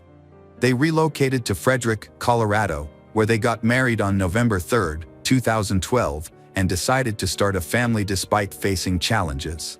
At that time, Shannon was informed that she might not be able to have children due to her lupus diagnosis, an autoimmune disease. Nevertheless, Christopher reassured her of his unwavering support and encouraged her to accept his marriage proposal. Despite her health issues, Shannon joyfully became a mother and gave birth to two beloved daughters, whom she described as amazing and spirited. Shannon then discovered she was pregnant with a baby boy. This news filled her with excitement, knowing how Christopher had always dreamed of having a son. She was thrilled to fulfill his wish and expand their family, and her daughters were also excited about welcoming a new sibling. They even chose a name for the baby, Nico. Shannon was very active on social media, frequently posting updates about her life on Instagram. She shared videos about herself and her children, showcasing family moments, and engaging with various online communities. To outsiders, it appeared that the family led a perfect life. Christopher worked for a large oil and natural gas company, while Shannon previously worked in human resources at a children's hospital. However, her husband's income was not sufficient to cover their living expenses and the mortgage on their large 5-bedroom home with a 3-car garage. As a result, they filed for bankruptcy in 2015 due to high mortgage payments, health insurance costs, and medical expenses. Soon after, Shannon started a new job at an online supplement company. She loved the job because it offered many benefits. She could spend all day with her children and have quality time with them, while also having the opportunity to travel for work with a high salary, which suited her very well. On June 16, 2018, she shared a heartfelt post on social media about her life, expressing her happiness and satisfaction with her new job. In her post, she mentioned that she loved the lifestyle that allowed her to live fully and cherish every moment with her family. Shannon often expressed her happiness and painted a picture of a thriving, successful, and friendly family on social media. During a live session, she mentioned that she had many upcoming plans and trips. From June 22 to 26, she was scheduled to travel to San Diego with Christopher. After that trip, she planned to take their daughters to North Carolina to visit relatives, returning home on August 7th. She was also looking forward to a short business trip for work that would last just a couple of nights. She shared her plans and cheerful posts on social media. After attending a seminar in Arizona, she returned home on August 13, 2018. Her close friend, Nicola Toft Atkinson, picked her up from the airport and dropped her off around 2 a.m. This was the last time anyone saw Shannon alive. A friend later noted that Shannon appeared very tired and exhausted, as if she hadn't been sleeping well, but she seemed determined. It looked like she was preparing for something at home, where her husband Christopher and their two daughters were waiting for her. On August 13th, Shannon had an appointment for a checkup regarding her third pregnancy, which was in its 15th week. The doctor's visit was necessary to ensure that everything was progressing normally. However, when she failed to arrive for her 10 a.m. appointment and missed a business meeting, her friend Nicole became concerned. Nicole found it unusual that Shannon wasn't answering her phone or responding to text messages, especially since Shannon typically took her communications seriously because of her job and her responsibilities as a mother. Worried about Shannon, Nicole tried to call her throughout the day. When that didn't work, Nicole decided to check on her at her house. Upon arriving, Nicole noticed her car in the driveway and knocked on the door, but no one responded. Next, Nicole called her husband, Christopher, who was at work, and then contacted the police. The police arrived at 1:40 p.m. and attempted to get a response by knocking on the door, but when that failed, the officer contacted Christopher and suggested he come to help check the house. When Christopher arrived, he entered the house with a police officer. They found Shannon's mobile phone on the sofa, between the pillows, while in the kitchen, her handbag, wallet, and keys were located. A suitcase filled with belongings was near the stairs. All of Shannon's personal items, including her daughter's medicine, were inside the house, indicating that she had not left. Her car was parked as usual, and the child's seats were still in place. Only Shannon and her daughters, Bella and Celeste, were the ones missing. In missing persons investigations, authorities typically start by questioning the partner or spouse of the missing individual, asking if they have noticed anything unusual, have any information, when they last saw them, or if there was any conflict. This case followed the same protocol, and Christopher was asked such questions. He informed the police that Shannon returned home around 2 a.m., and during an emotional conversation, he told her he wanted a divorce. Both were upset and crying. Afterwards, he went to work. He never saw Shannon again. Surveillance footage from a nearby house confirmed that he left at 5:15 a.m., and no one else exited the house after that, prompting the police to call in a detective. Christopher informed the detective that the timeline of the incident began when Shannon returned home at 1:48 a.m. They had a conversation at 4 a.m., and he left for work at 5:15 a.m. Initially, he claimed that he and his wife had an emotional discussion upon her arrival, which was a minor inconsistency in his story. Over the next 2 days, Christopher gave several interviews to the media about the disappearance of his wife and children, trying to present himself as a genuinely worried father. He stated that his children were his life and that their smiles lit up his world, expressing his sorrow over their absence. That image, however, didn't last long. On August 15, 2018, Christopher was arrested on 3 counts of first-degree murder. He had previously failed a lie detector test, and during a later interrogation, he confessed to killing his wife, but denied any involvement in their daughter's death. Investigators also examined the neighbor's video footage, which showed Christopher loading a large, heavy object wrapped in a sheet into his car at 5:30 a.m. on August 13. Notably, there was no video evidence of Shannon leaving the house. This lack of footage led the police to conclude that Christopher was loading the bodies of Shannon and their daughters into the vehicle. Before he fully confessed, he requested to see his father. When his father entered the interrogation room, he shared his account of the incident, shocking everyone present, as no one anticipated what he would say. Christopher shared that he and Shannon had a deeply emotional conversation in which he acknowledged their marriage was failing. Just before leaving for work, he glanced at the baby monitor and saw Shannon attempting to strangle their daughter Celeste by the crib. He immediately rushed to the room and found Bella bruised and, unfortunately, dead. Witnessing Shannon harm their children drove Christopher into a fury, and in a fit of rage, he strangled his wife in a similar manner. Christopher mentioned that after discussing divorce, Shannon threatened that he would never see their daughters again, seemingly indicating she was about to act on her intentions. Following his confession, Christopher revealed to the authorities where he had hidden the bodies, guiding them to the site near his workplace, where oil tanks were located. Shannon was buried in a shallow grave about 40 miles from their home, while their daughter was placed in the oil tanks, submerged in crude oil. He explained that the tragedy arose because he and his wife had drifted apart, focusing on their children but neglecting their relationship.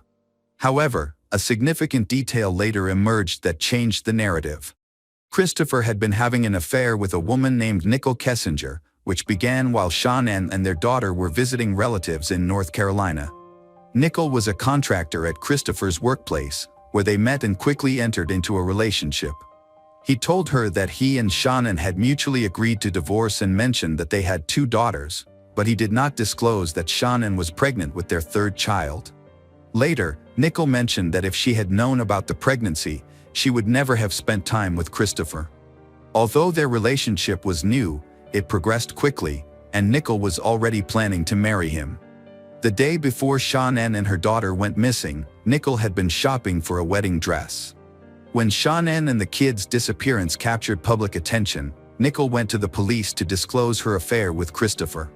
She revealed that she had visited Christopher's family home twice at the beginning of their relationship, but her visits were brief. Nickel also believed that financial issues were a motive behind Christopher's actions. She recounted that on the night Shannon was reported missing, she called Christopher and found him in bed, getting ready to sleep. He claimed that his wife was missing, likely because she intended to leave him and take the kids with her. Nickel found it odd that he could sleep calmly under such circumstances. Realizing something was definitely amiss, Nickel decided to inform the police and cooperated fully with their investigation. The authorities suspected Nickel's involvement in the murders, but they lacked evidence to support their claims. It later emerged that Christopher and Shannon had experienced disagreements and emotional distance in recent months, leading Shannon to take an extended vacation with their children to reflect and give her husband space to think. However, despite her cheerful social media posts, her messages to Christopher revealed that their relationship was strained. On August 5, 2018, Shannon wrote to Christopher that she was trying to give him space, but while he was working, he was living like a bachelor. She mentioned that she was at home with their 3rd child, managing their 2 other kids every day, working, and trying to earn money. She said it was hard for him to even send a text saying that he loved her and missed her, and she kept checking her phone, hoping to hear from him. In her letter, she expressed her disbelief that it had been 8 years since they started dating and mentioned that they now had 3 kids. She indicated that they needed to talk. The letter conveyed her feelings of missing him and loving him, emphasizing the importance of working on their marriage. However, she also mentioned that if their feelings for each other didn't align, it would be necessary to discuss it. Shannon remarked that she couldn't understand how someone could fall out of love during the 5 weeks she had been away. Christopher stated that he loved Shannon and was with her not just for the children, but he struggled to understand his own feelings. Shannon later confided in a friend that their relationship had faced many challenges and that they had become incompatible, particularly because Christopher refused to attend couples counseling. During the investigation, prosecutors realized that Christopher desired a new romantic relationship and a fresh start, wanting to escape the burdens of family life and the tensions in his marriage. He was even looking for a new apartment with Nickel. After committing the crime, Christopher was not only focused on finding a new apartment but also hurriedly listed his house for sale.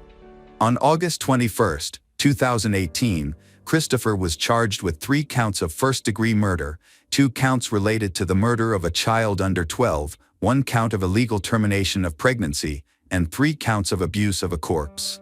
To avoid the death penalty, he pleaded guilty to all charges in 2018.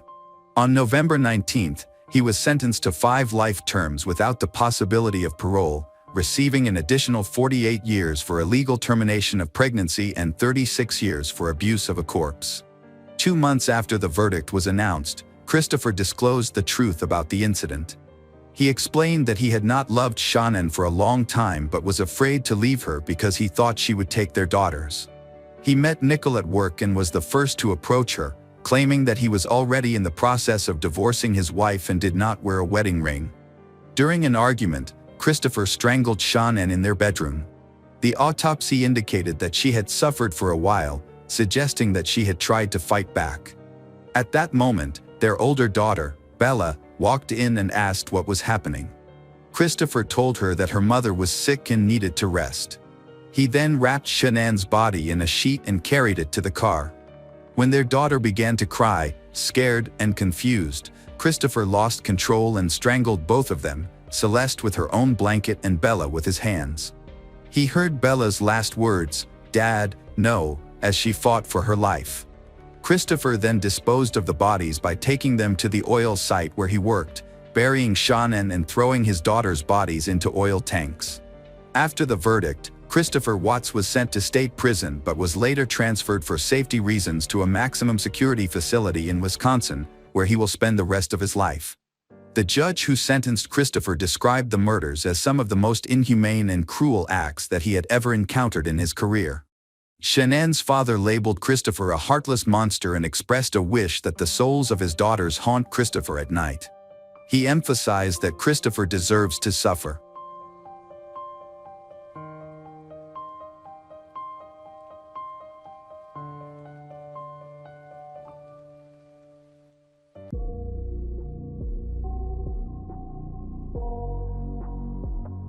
Hello again, true crime fans.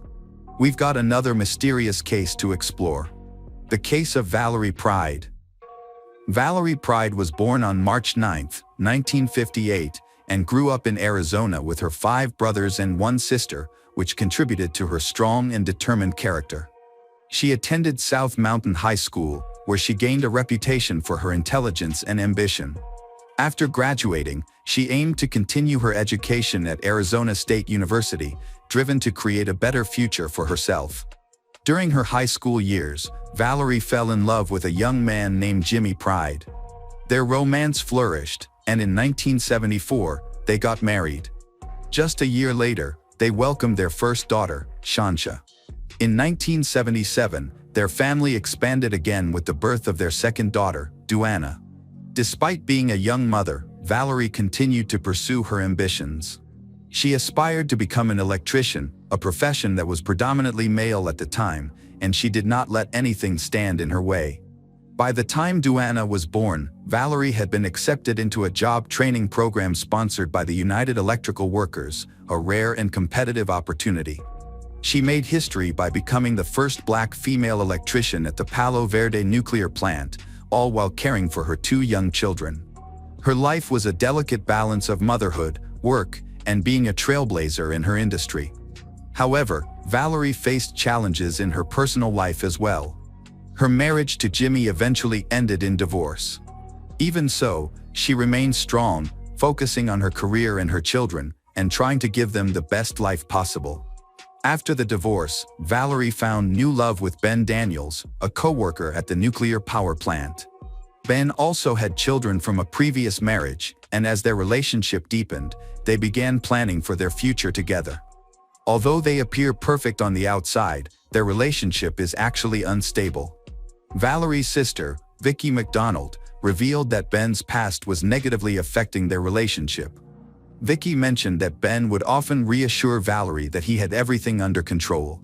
Despite these issues, Valerie maintained her faith in Ben and their future, and before long, the two took a big step forward in their relationship together.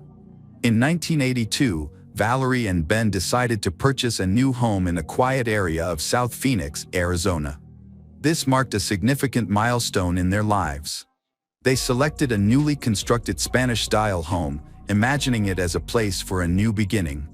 Meanwhile, Valerie was finishing her final year of training to become an electrician, nearing a career breakthrough. After her divorce, she had found love again, and now they had a new home to create memories with their daughters. Everything seemed to be going very well. Sometimes, life's most promising moments can disappear in an instant. Just weeks after moving into their new home, tragedy struck unexpectedly. Labor Day weekend in 1982 began like any other for Valerie and her daughters. It was meant to be a time for relaxation, family bonding, and simple pleasures. But on Monday, September 6th, what started as a normal day turned horrific. At around 4 p.m., Ben received a call that no parent ever wants to hear. His 9-year-old daughter from a previous relationship had had an epileptic seizure while bathing.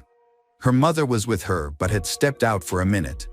In that short time, the little girl suffered a seizure and submerged underwater. She was rushed to the hospital, where doctors battled to save her, but by the time Ben arrived, it was too late. His daughter had been pronounced dead. While Ben was at the hospital dealing with an unimaginable loss, Valerie and her daughters were at home, completely unaware of the situation. In a time before cell phones, Valerie had no quick way to contact Ben or find out what was happening, so she had to wait for him to call her. Around 9:30 that evening, Valerie spoke on the phone with Ben's brother. This call became her last known contact with anyone outside her home. They spoke for about 10 minutes, focusing on the condition of Ben's daughter in the hospital. During the conversation, there was a knock on the front door of Valerie's house. She informed Ben's brother that she needed to hang up to answer the door, as Ben was not home. That was the last time anyone heard from her. Neither she nor Ben's brother realized that this would be their final conversation. At around 10 p.m., after several hours in the hospital, Ben returned home, exhausted and grieving the loss of his daughter. He just wanted to get some rest. However, as he neared his house, he noticed something was wrong. The front door was slightly ajar, which was unusual, especially in the Arizona summer when everyone kept their doors closed to maintain cool air indoors. Ben carefully pushed the door open and stepped inside, where he saw a horrifying sight: blood everywhere. Valerie and her two daughters, Shansha and Duana, had been murdered. They had been brutally attacked in the living room, just a few feet apart. 8-year-old Shantia and 4-year-old Duana lay lifeless in the living room, their small bodies covered in blood. Valerie was also found dead near the kitchen, her body soaked in blood. The home they had just moved into, where they hoped to start anew, had turned into a scene of unimaginable violence. Ben's screams echoed through the night. Overwhelmed with grief, he collapsed, crying out so loudly that neighbors rushed outside to see what was happening. Unable to help, the neighbors called the police, as Ben was too devastated to do anything but mourn. For any parent, losing a child is an indescribable pain, but returning home to find one's entire family slaughtered is simply beyond comprehension. When the police arrived, even the most experienced officers struggled to comprehend the scene before them. Many described it as the most horrific crime scene they had ever encountered. Blood was everywhere, covering the floors and walls. Shansha and Duana were discovered huddled together in the living room near a love seat, still in their pajamas, which suggested that they were preparing for bed when the attack occurred. Valerie was found in the dining area close to the kitchen, her body just a few feet from the back door, as if she had been trying to escape. There were no signs of forced entry at the crime scene, indicating that the killer either had permission to enter or managed to get in without breaking anything. The police began to consider a disturbing possibility when they learned about a knock at the door during Valerie's last phone call. The person who knocked might have been the one responsible for the horrific crime. Furthermore, it was revealed that the suspect had not stayed in the house after the murders. They exited through the back door and jumped over the fence, vanishing into the night. The murders were initially believed to be the result of a robbery gone wrong, but that theory was quickly dismissed. There were no signs of forced entry, no stolen items, and no evidence of an intruder. Instead, they discovered a scene of shocking violence. Someone had entered the home with the singular purpose of committing murder. The pressing question for investigators was, who would want to kill a young mother and her children in such a brutal manner? Time was critical, as a dangerous killer was still on the loose, and they needed to apprehend him before he could strike again. That night, the neighborhood was quiet, but one person had noticed something unusual.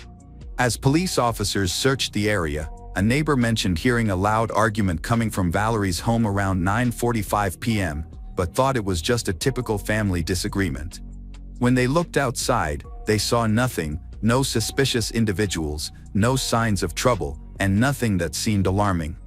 An hour later, at 11 p.m., Valerie's ex-husband, Jimmy Pride, arrived at the house.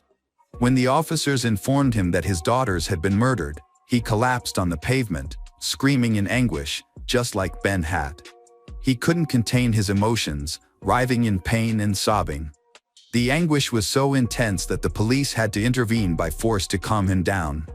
Meanwhile, behind the house, there was a bloody handprint on the wooden fence.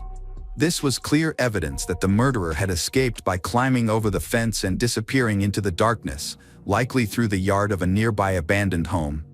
But whose handprint was it, and what kind of person could commit such a brutal act? The investigation took a more disturbing turn when detectives learned that Valerie's family had only recently moved into the neighborhood. They had been there for just a few weeks, barely enough time to make friends, let alone enemies. No one truly knew them, yet someone wanted them dead. Detectives searched for answers by examining Valerie's life. They investigated her social relationships, her family, and sought any signs of a possible enemy. However, as they delved deeper, the truth became increasingly troubling. There was nothing to uncover. Valerie had no history of conflict, no long-standing grudges, and no background suggesting that she would meet a violent end. She was a devoted mother and lived an ordinary life. Yet, someone had violently disrupted that life in a horrific manner. Autopsies revealed that both Valerie and her two daughters, Shansha and Duana, had been attacked multiple times. Notably, there was no evidence of abuse, which eliminated one possible motive, but it did not bring them any closer to solving the case. With each passing day, the investigation stalled, unanswered questions continued to accumulate, and the town was left in a state of fear. On September 10, 1982, Valerie and her daughters were buried, but their funerals were filled with tension. The community was haunted by the reality that a killer remained at large. Detectives then discovered an unusual clue. A month before the murders, Valerie and Ben's home had been broken into. Initially, it appeared to be a simple burglary, but the details were alarming. The intruder rummaged through the house and also slashed their water bed. Disturbingly, they took Valerie's clothes and tossed them into the water, indicating a personal motive. It was clear that this was not a simple thief looking for valuables, but rather an enemy who wanted to send a message. Could this have been a threat? Did Valerie unknowingly encounter someone dangerous? Investigators were eager to find connections, but the case hit another dead end. The culprit had disappeared without a trace. As months went by, what seemed like promising leads faded away. Numerous tips came in, each one offering the possibility of a breakthrough, but none brought the detectives any closer to solving the case. What once felt urgent was now growing cold.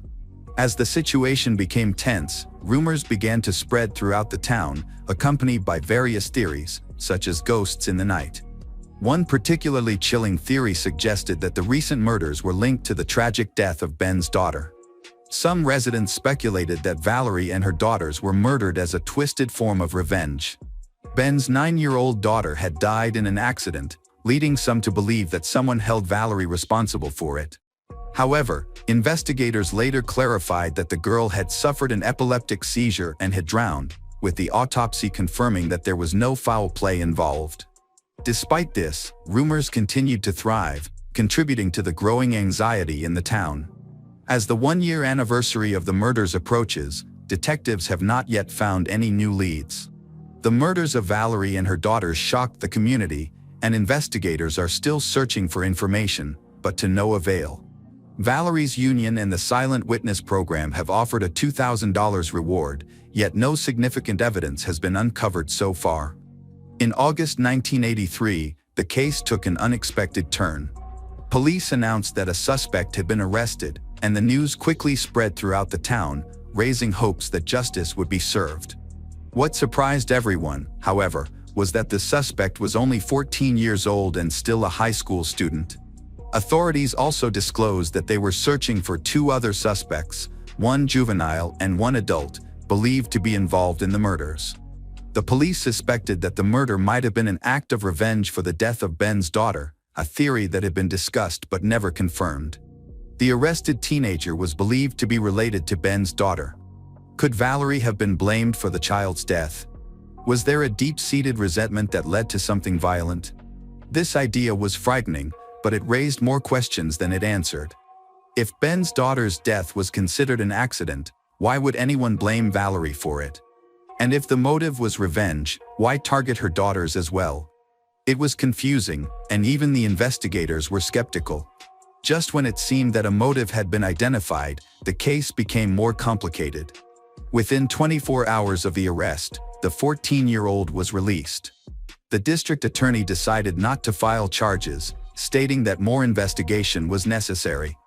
The evidence the detectives had was not strong enough to support a case in court. 2 other potential suspects were never arrested, no charges, no answers. The case, which had briefly reignited interest, went cold again. 2 years later, a neighbor found a surprising clue, a knife buried in a backyard. It closely resembled the one thought to have been used in the murders. Investigators quickly sent it to the crime lab, hoping it might finally provide a breakthrough. But once again, optimism turned into disappointment. The knife was tested for DNA, but there were no matches, no evidence linking it to Valerie, Shantia, or Duana. It was yet another dead end in a case that continued to be a mystery. As the years passed, the detectives never gave up on the case. They meticulously reviewed every piece of evidence, interviewed over 1,000 people, and followed every lead, but they still couldn't identify the killer or their motive. By 2012, investigators admitted that they had exhausted all possibilities and needed the public's help, believing that someone had vital information. They were convinced that this was a deeply personal crime. The perpetrator had entered Valerie's family home with the sole intention of committing murder. Now, more than 40 years later, the case remains unsolved. The brutal murders of Valerie, Shantia, and Duana continue to haunt the community, leaving an emotional scar that won't heal. Investigators think that someone close to Valerie might hold the key to the truth. But how could someone capable of such brutality carry on as if nothing had happened? Do they feel remorse? Do they ever worry about being caught? Or have they convinced themselves that they got away with murder? In recent years, advancements in forensic technology have allowed detectives to revisit the evidence. DNA collected from the crime scene has been submitted to a national database, raising hopes for a breakthrough. However, even if the killer is eventually identified, no explanation will ever make sense. Nothing can justify the horrific act of killing an innocent mother and her 2 young daughters. This crime epitomizes senseless violence. Valerie, Shantia, and Duana did not deserve what happened to them. Regardless of how much time has passed, one thing is clear: those capable of such a terrible act must be held accountable. Valerie Pride's life was a testament to resilience, ambition, and a profound love for her 2 daughters, Shantia and Duana. She was determined to pursue a stellar career as the first Black electrician at the Palo Verde nuclear power plant and to build a new life with Ben Daniels in South Phoenix. However, on Labor Day weekend in 1982, her family's dreams and future were brutally snatched away in a horrific act of violence. More than 40 years later, the mystery of who killed them, and why, remains unsolved, leaving a lasting pain in the community. Despite advances in forensic science, nothing can erase the tragedy that claimed the lives of an innocent mother and her 2 young daughters.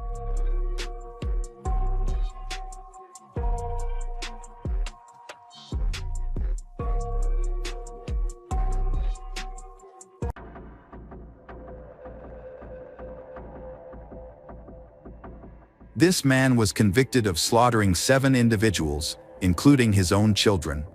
He still had the audacity to blow a kiss at the camera, as if nothing had happened. That eerie moment alone cements him as one of the most cold-blooded mass murderers in New Zealand's history, and his name is Raymond Wahia Radama, a man whose actions shook the peaceful town of Masterton, where people had believed they were safe. At that time, Masterton was a small, close-knit community celebrated for its rural charm. Situated in the Wairarapa region, the town was encircled by green farmland and rolling hills, creating a serene landscape. The local economy primarily relied on agriculture, particularly sheep farming, which was a leading industry. Many residents were employed in farming or related sectors, such as wool processing, small manufacturing, and retail.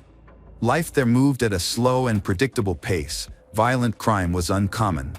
Beneath the seemingly pleasant exterior, however, economic difficulties were beginning to emerge. In the early 1990s, New Zealand was dealing with the consequences of economic reforms from the previous decade. Many families, especially those in working-class areas like Masterton, were feeling the strain of increasing unemployment and financial insecurity. Job opportunities were limited, wages were low, and support from welfare programs was often insufficient. For someone like Radama, who was already struggling to support his family, these challenges only heightened his frustration and desperation. At 25, Radama and his wife, Toni, were overwhelmed by financial stress, making it difficult to keep up with rising rent costs. With 3 young children to care for, they had to move in with Tony's parents on Judd Street in Masterton. Living with extended family was challenging, the house was cramped, tensions were high. Arguments became more common, emotions flared, and resentment grew. Over the months, his frustration intensified, driven not only by financial difficulties but also by a sense of powerlessness and rejection as he watched his life fall apart. He sought help from social services in hopes of finding support and a way to recover, but the assistance he needed never materialized. Left alone with his despair, his feelings transformed into a deep, violent rage. By June, Radima's marriage had completely collapsed. A serious conflict involving Radima, his wife, and her family marked the final breaking point. He was expelled from their home, feeling rejected and isolated, with nowhere to turn for help. As he struggled with insomnia, wandered alone, consumed by anger and hopelessness, he reached a terrifying conclusion: if he couldn't have his family, then no one else would. On the night of June 26, 1992, Tony went out to meet her parents, Philip and Tubby Ferguson, at a local pub, leaving her 3 young sons, Karipi, Barney, and Stacy, with her sister, Nicola, 20. Also present in the house were Tony's brother, Philip Ferguson Jr., 14, Mikola's partner, Bevan Tepu, 21, and their young son, Stephen, 3. That night, Raymond Radima returned home armed with a knife and a softball bat. He violently attacked everyone inside, killing 7 people through stabbing and bludgeoning. Tragically, his own children were among the victims. In a disturbing move, he placed their bodies on his wife's bed and covered them with a Bible, as if seeking forgiveness. The bodies of the adults were also piled together in another bedroom, creating a horrifying scene that was difficult to comprehend. But Radima's bloodlust was not yet satisfied. He sat in the house, waiting for Tony and her parents to return so he could finish what he had started. When they finally walked through the door, the nightmare continued. Nicola's father, Philip, was the first to be attacked. Radima swung the softball bat with full force, striking him in a brutal assault. This time, however, things did not go according to plan. In the chaos, Tony managed to escape, running for her life to call for help. When the police arrived, the carnage they witnessed would haunt them for the rest of their lives. Blood soaked the floors, and lifeless bodies filled the rooms. In the midst of it all was Raymond Radima, subdued, and he was no longer in control. Tony's father, Philip, had overpowered him, preventing a greater tragedy. The news of the massacre spread like wildfire. New Zealand had never seen such a horrifying crime.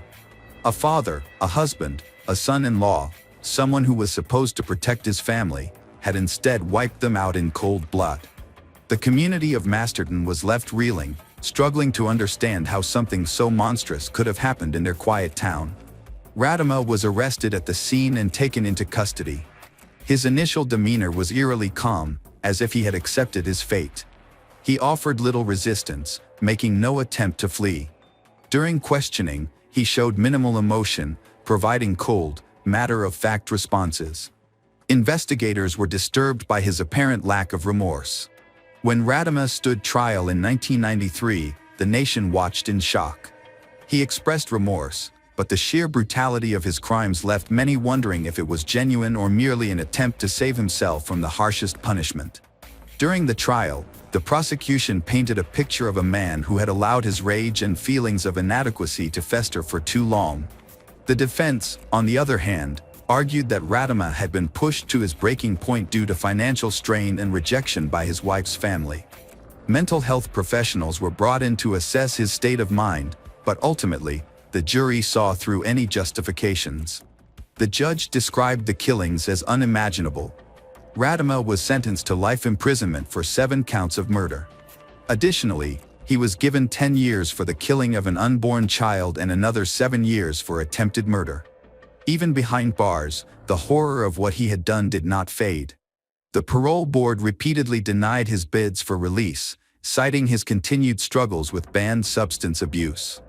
In 2008, the board noted that despite presenting himself as a reformed man in previous hearings, Radima had relapsed into cannabis use, blaming his actions on a dark day in his past. Year after year, Radama has stood before the parole board pleading for his release. He insists that he has changed, that he has grown, and that he is no longer the man he was when he committed those horrific crimes. Yet, each time, the board has denied his requests, stating the same concerns: his psychological state, his risk to society, and his lack of true remorse. It has now been more than 30 years since Radama was sentenced, and despite numerous parole hearings, the board remains unconvinced that he is fit to re-enter the world outside prison walls. Radama has been denied parole not just once or twice, but a total of 14 times. His repeated attempts to gain freedom have been met with the same result. His lawyer, Roger Eagles, has now taken a different approach, claiming that there is potential bias in the parole process. Eagles argues that one of the parole board members, Professor Phil Brynd, had previously prepared psychological reports on Radama in 1992, and his involvement in the current parole decisions could create an unfair assessment. He points out that Brynd is the only person on the board who has had extensive personal interaction with Radama, which could lead to preconceived judgments rather than an objective evaluation of Radama's progress over the past 3 decades. The legal challenge does not stop there. Eagles has also argued that Radama's repeated parole denials are evidence of bias. He claims that despite Radama undergoing rehabilitation programs and counseling, the board has never granted him a single opportunity for conditional release, raising concerns about whether he is being treated unfairly compared to other prisoners with similar convictions. However, the parole board has maintained its stance, insisting that every hearing is based on up-to-date psychological evaluations and risk assessments rather than relying on reports from the past.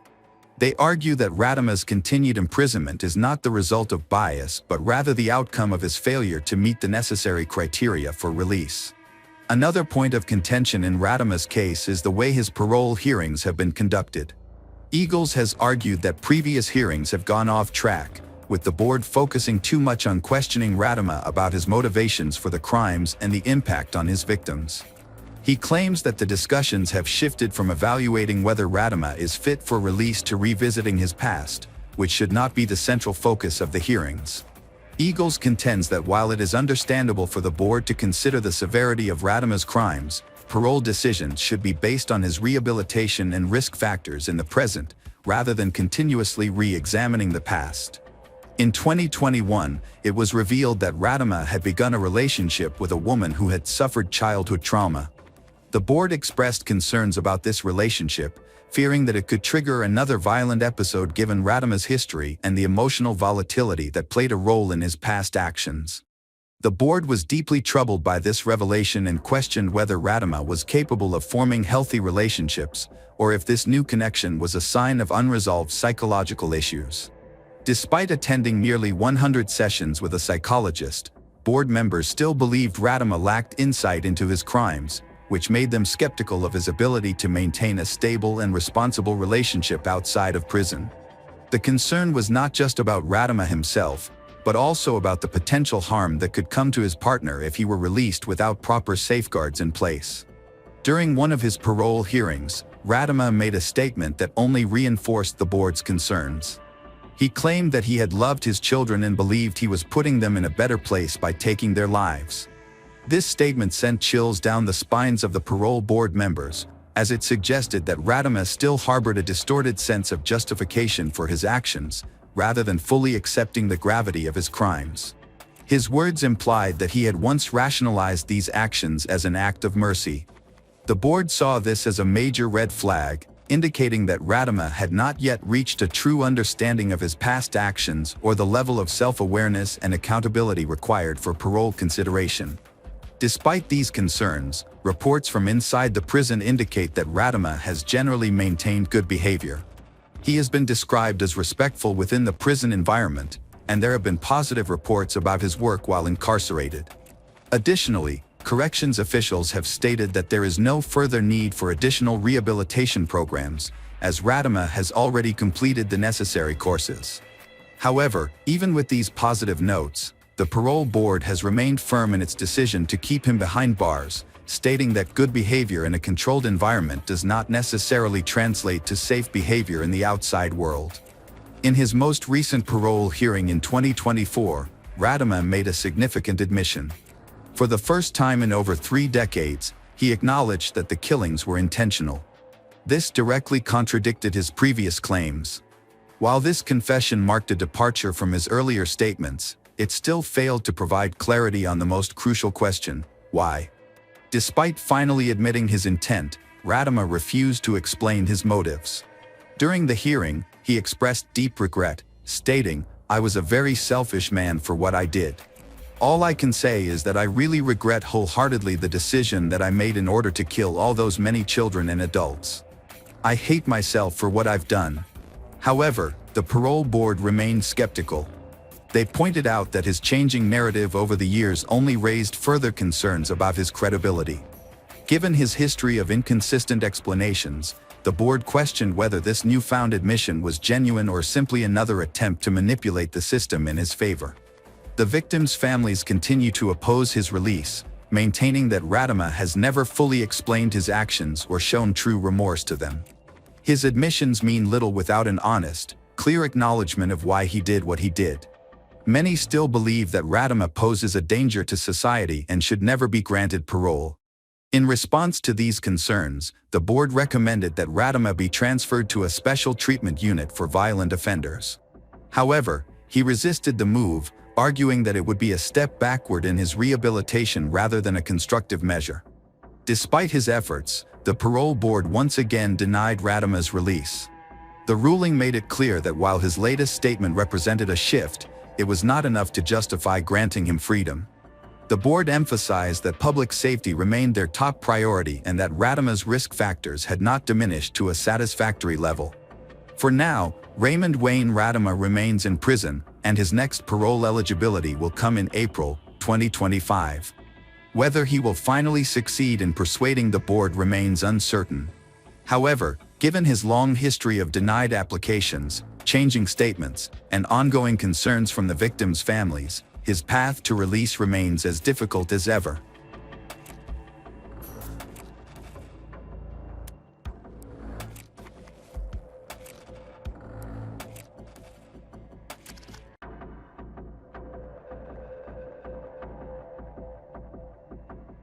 On a quiet Saturday evening in West Hollywood, an awful incident occurred inside an apartment just a few blocks from the busy city streets. Despite the calmness, no unusual sounds, no loud arguments or cries for help, but behind that door, a disagreement escalated into a serious situation. When police and firefighters finally entered the apartment, they were stunned by what they found, even experienced officers. What really happened that night? Kirtland Ma was born on December 24, 1979, in Scottsdale, Arizona, in the eastern part of Maricopa County. He was the youngest of 2 sons of Danny and Peggy Ma, a Chinese-American couple. Kirtland grew up in a loving and peaceful environment. He was a deeply cherished child, especially by his maternal grandparents, Wing Doi Jimmy and Ellen Lee. With his friendly demeanor and constant smile, he had a natural charm that endeared him to everyone, making his grandparents feel incredibly fortunate to have him as their grandson. Kirtland showed early academic potential in elementary school, but it was in high school that his passion for learning really blossomed. He was not only a talented student but also had a strong curiosity that drove him to seek knowledge beyond what was taught in classes. After regular school hours, he took advanced mathematics courses at another institution, aiming to push himself further. One day, while heading to one of these extra classes, he met a girl his age from a different school. Their brief conversation left a lasting impression. She was drawn to Kirtland's kindness and sense of humor, and he felt the same way. From that point on, they became very close. During their junior year, they both transferred to the same school in Phoenix. Soon after, she worked up the courage to confess her feelings for Kirtland, believing he was her soulmate. She shared her deep love for him, but Kirtland, although considerate, did not feel the same way. He viewed her more like a sister. This left she heartbroken, but eventually, she recognized the value of their friendship and chose to cherish it instead of dwelling on unrequited love. Meanwhile, Kirtland focused even more on his studies, which led him to excel academically and stand out among his peers. In 1997, Kirtland took a standardized school assessment test, an important exam in the US used to evaluate students' reading, writing, and math skills, which is often crucial for university admissions. His score was nearly perfect, earning him the distinguished title of Presidential Scholar, an honor for the country's top students. Kurt Land was dedicated to his studies, but he also believed in leading a balanced life, which led him to compete in tennis. He frequently participated in city tournaments, many hosted at local universities, highlighting his versatility and discipline. In 1998, Kurt Land started a new chapter at Yale University, choosing to major in American Studies. As he adapted to campus life, he was assigned to a residential college and shared a room with a student named Michael. The two quickly became close friends. Michael was particularly impressed by Kurt Land's constant kindness and selflessness. He was someone who offered help without expecting anything in return. Michael's impressions were spot on. Kurt Land's calm demeanor, patience, and genuine kindness made him magnetic. He easily connected with others, not out of effort, but because it was part of his character. His fellow students at Yale quickly recognized his captivating personality, sharp intellect, and humble nature, leading them to respect and befriend him. As people got to know him better, many realized that he was a trusted confidant. Friends often turned to him for advice, and Kurt Land never let them down.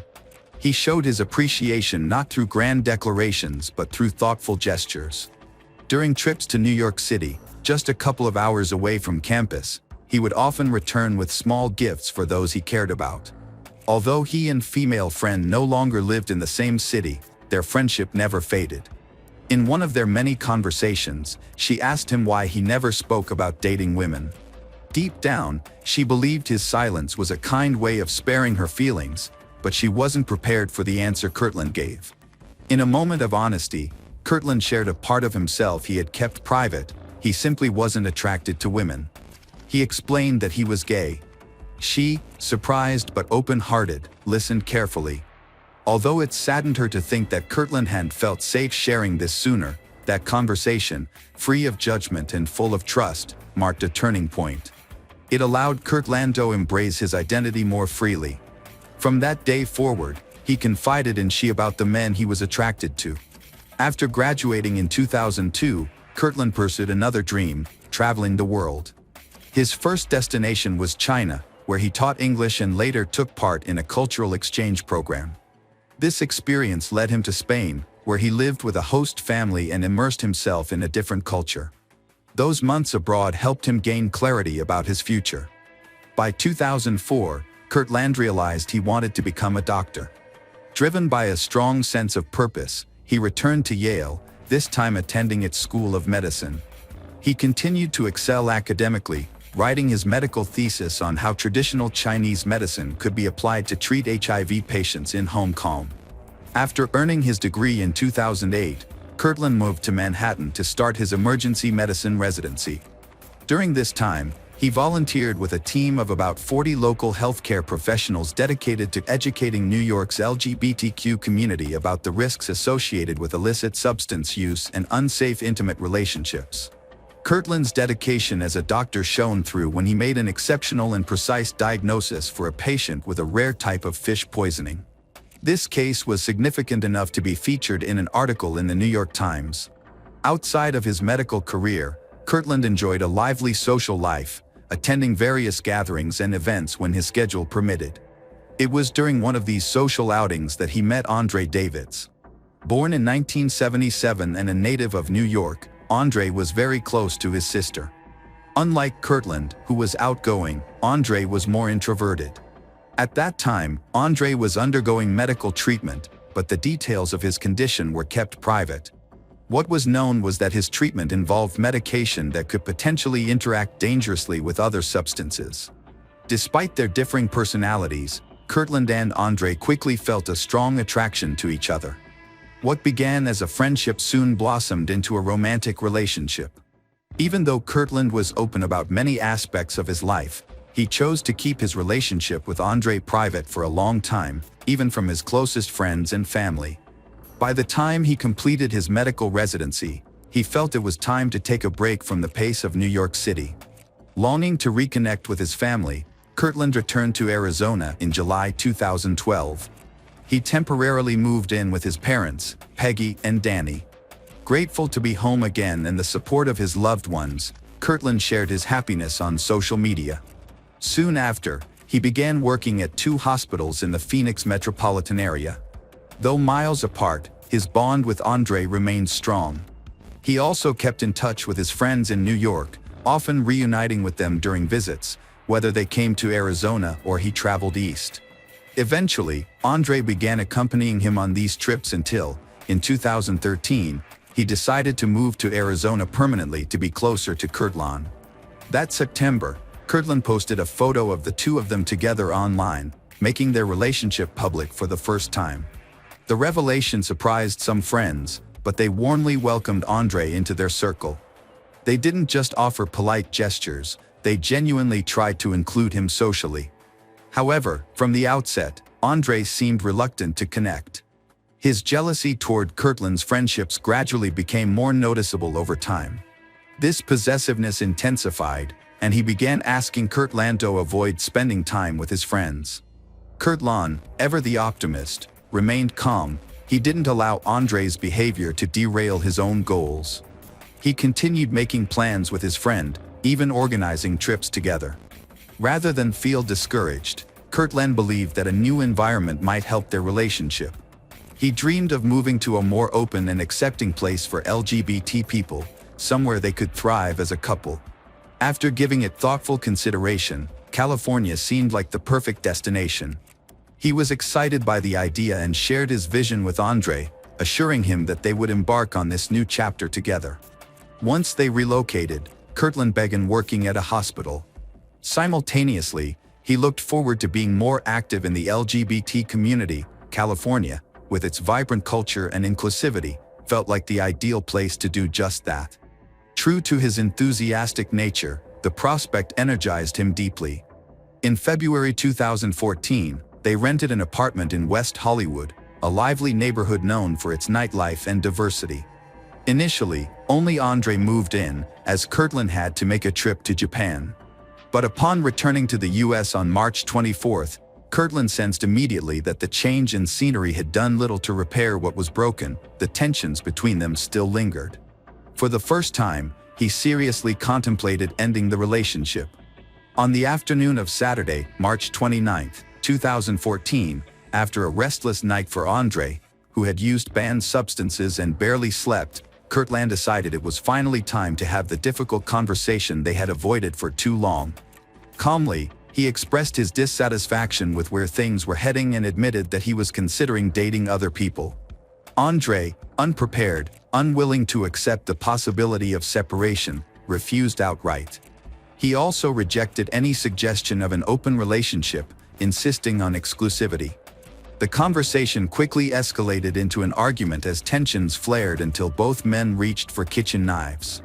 What began as a verbal exchange devolved into a physical struggle. Kirtland, in a moment of regained clarity, attempted to de-escalate the situation, but Andre, overtaken by rage, did not stop. In a violent outburst, he seized the weapon and stabbed Kirtland repeatedly until he collapsed, lifeless.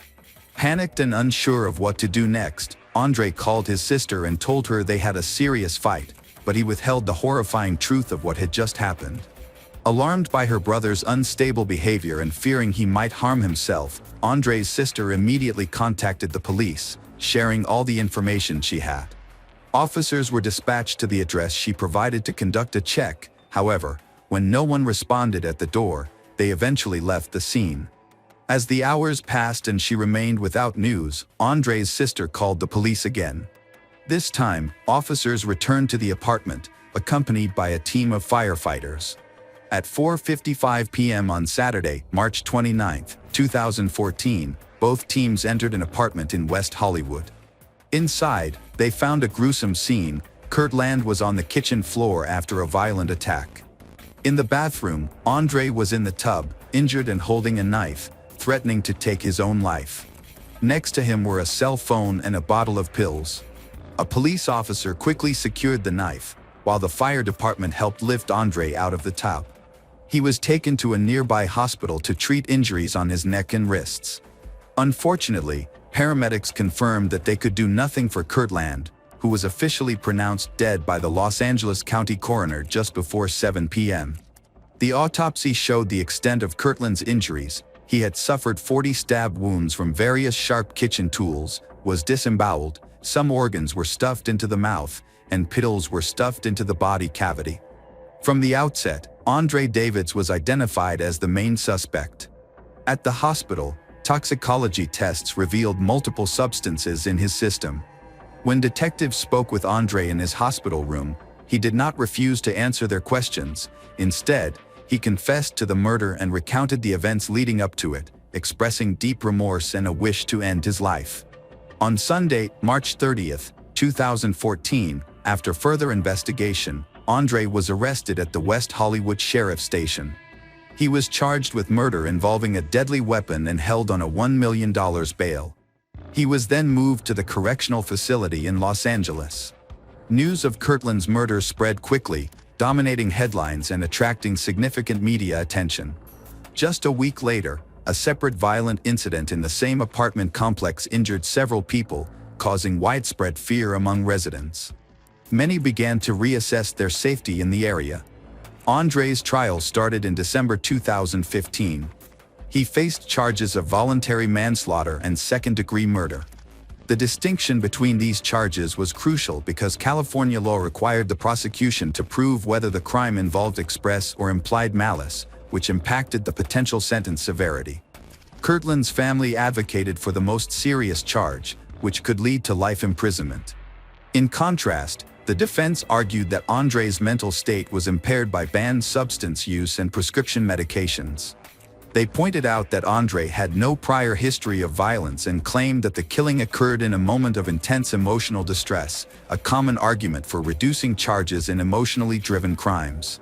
The jury considered various factors, including Kirtland's stated desire to end the relationship, which may have intensified Andre's emotional turmoil.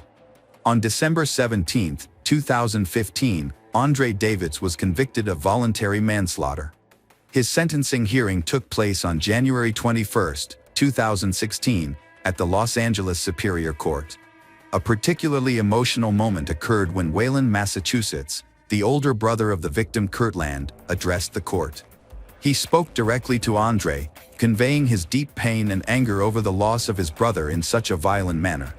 He expressed a wish that the memory of the crime would torment Andre for the rest of his life. In California, involuntary manslaughter carries a sentence of 3 to 11 years.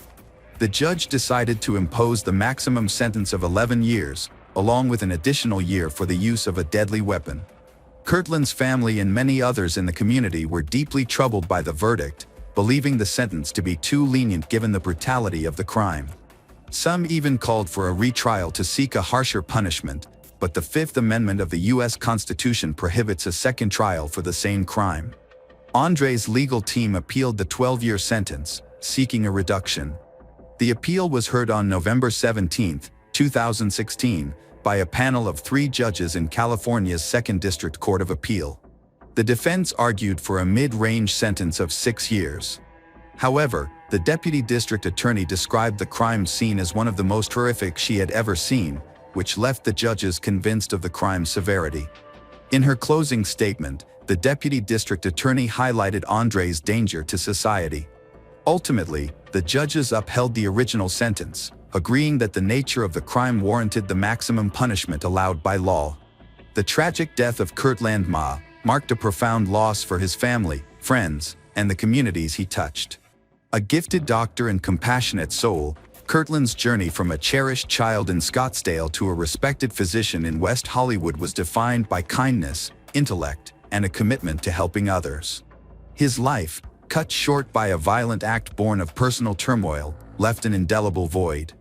Andre Davids' conviction for voluntary manslaughter and 12-year sentence offered some measure of justice, but for many, it could not erase the pain of such a brutal crime.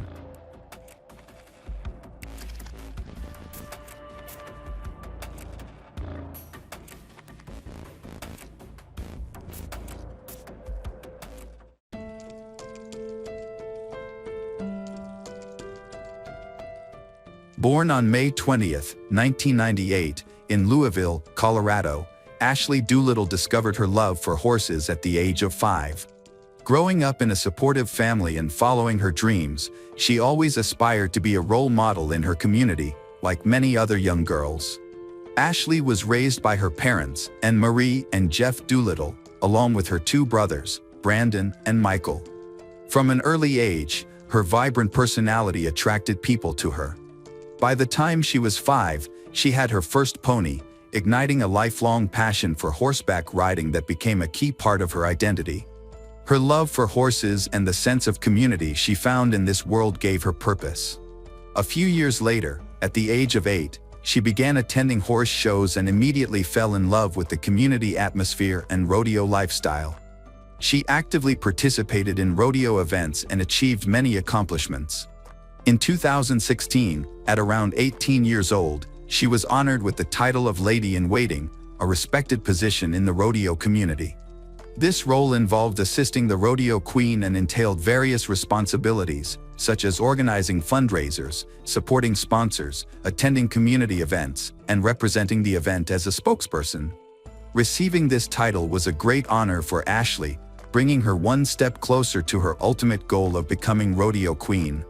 Ashley became well known for her dedication to the rodeo community, and many teenage girls looked up to her as a role model. Young girls often asked Ashley for her autograph, and she always wrote personal letters to each one, encouraging them to pursue their dreams. In addition, she was actively involved in the Boulder County 4-H horse program, inspiring young children to participate in horseback riding.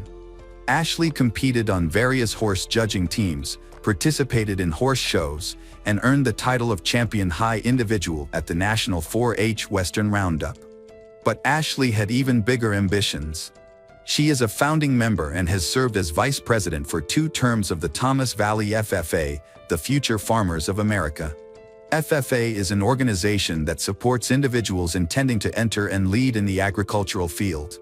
During her time there, she has been involved in many activities and plans to pursue FFA at the state level when she begins college. She graduated from Berthoud High in May 2016 and intended to attend Colorado State University, majoring in agricultural business. She looked forward to the next chapter of her life, unaware that it would be disrupted in a tragic way. Her life was devastated by one person, Tanner Flores, who believed that if he couldn't be with her, no one else should have her. Ashley met Tanner in high school, and their relationship seemed like a typical teenage romance to outsiders. However, they faced challenges. Tanner was controlling and dictated what she could and could not do. He even forbade her from attending college parties, which seemed absurd since Ashley was not the type to party. Was Tanner simply jealous of Ashley's accomplishments? Did he want to possess her completely? Was he insecure about losing her to someone better? Regardless of his motivations, Tanner frequently expressed his personal insecurities through his treatment of Ashley. After a year of dating, she realized he was not the right person for her and decided to break up with him. However, this decision was not easy for Tanner to accept. On June 4, 2016, he suggested they go hiking in Estes Park to discuss their relationship. Although Ashley tried to communicate that they were no longer together, Tanner mistakenly thought the conversation had gone well and believed they had reconciled. The next day, Ashley went out with friends to the Sundance Steakhouse, where Tanner unexpectedly showed up. Witnesses reported that he grabbed her, tried to turn her to face him, and attempted to talk, but she was done with his behavior and left. The next day, he convinced her to meet at Lon Hagler Reservoir to talk again. Despite her clearly stating that they were not back together, he somehow believed they had resumed their relationship. The day after that, Ashley returned to the Sundance Steakhouse and even reached out to Tanner, asking him not to come because she didn't want to see him.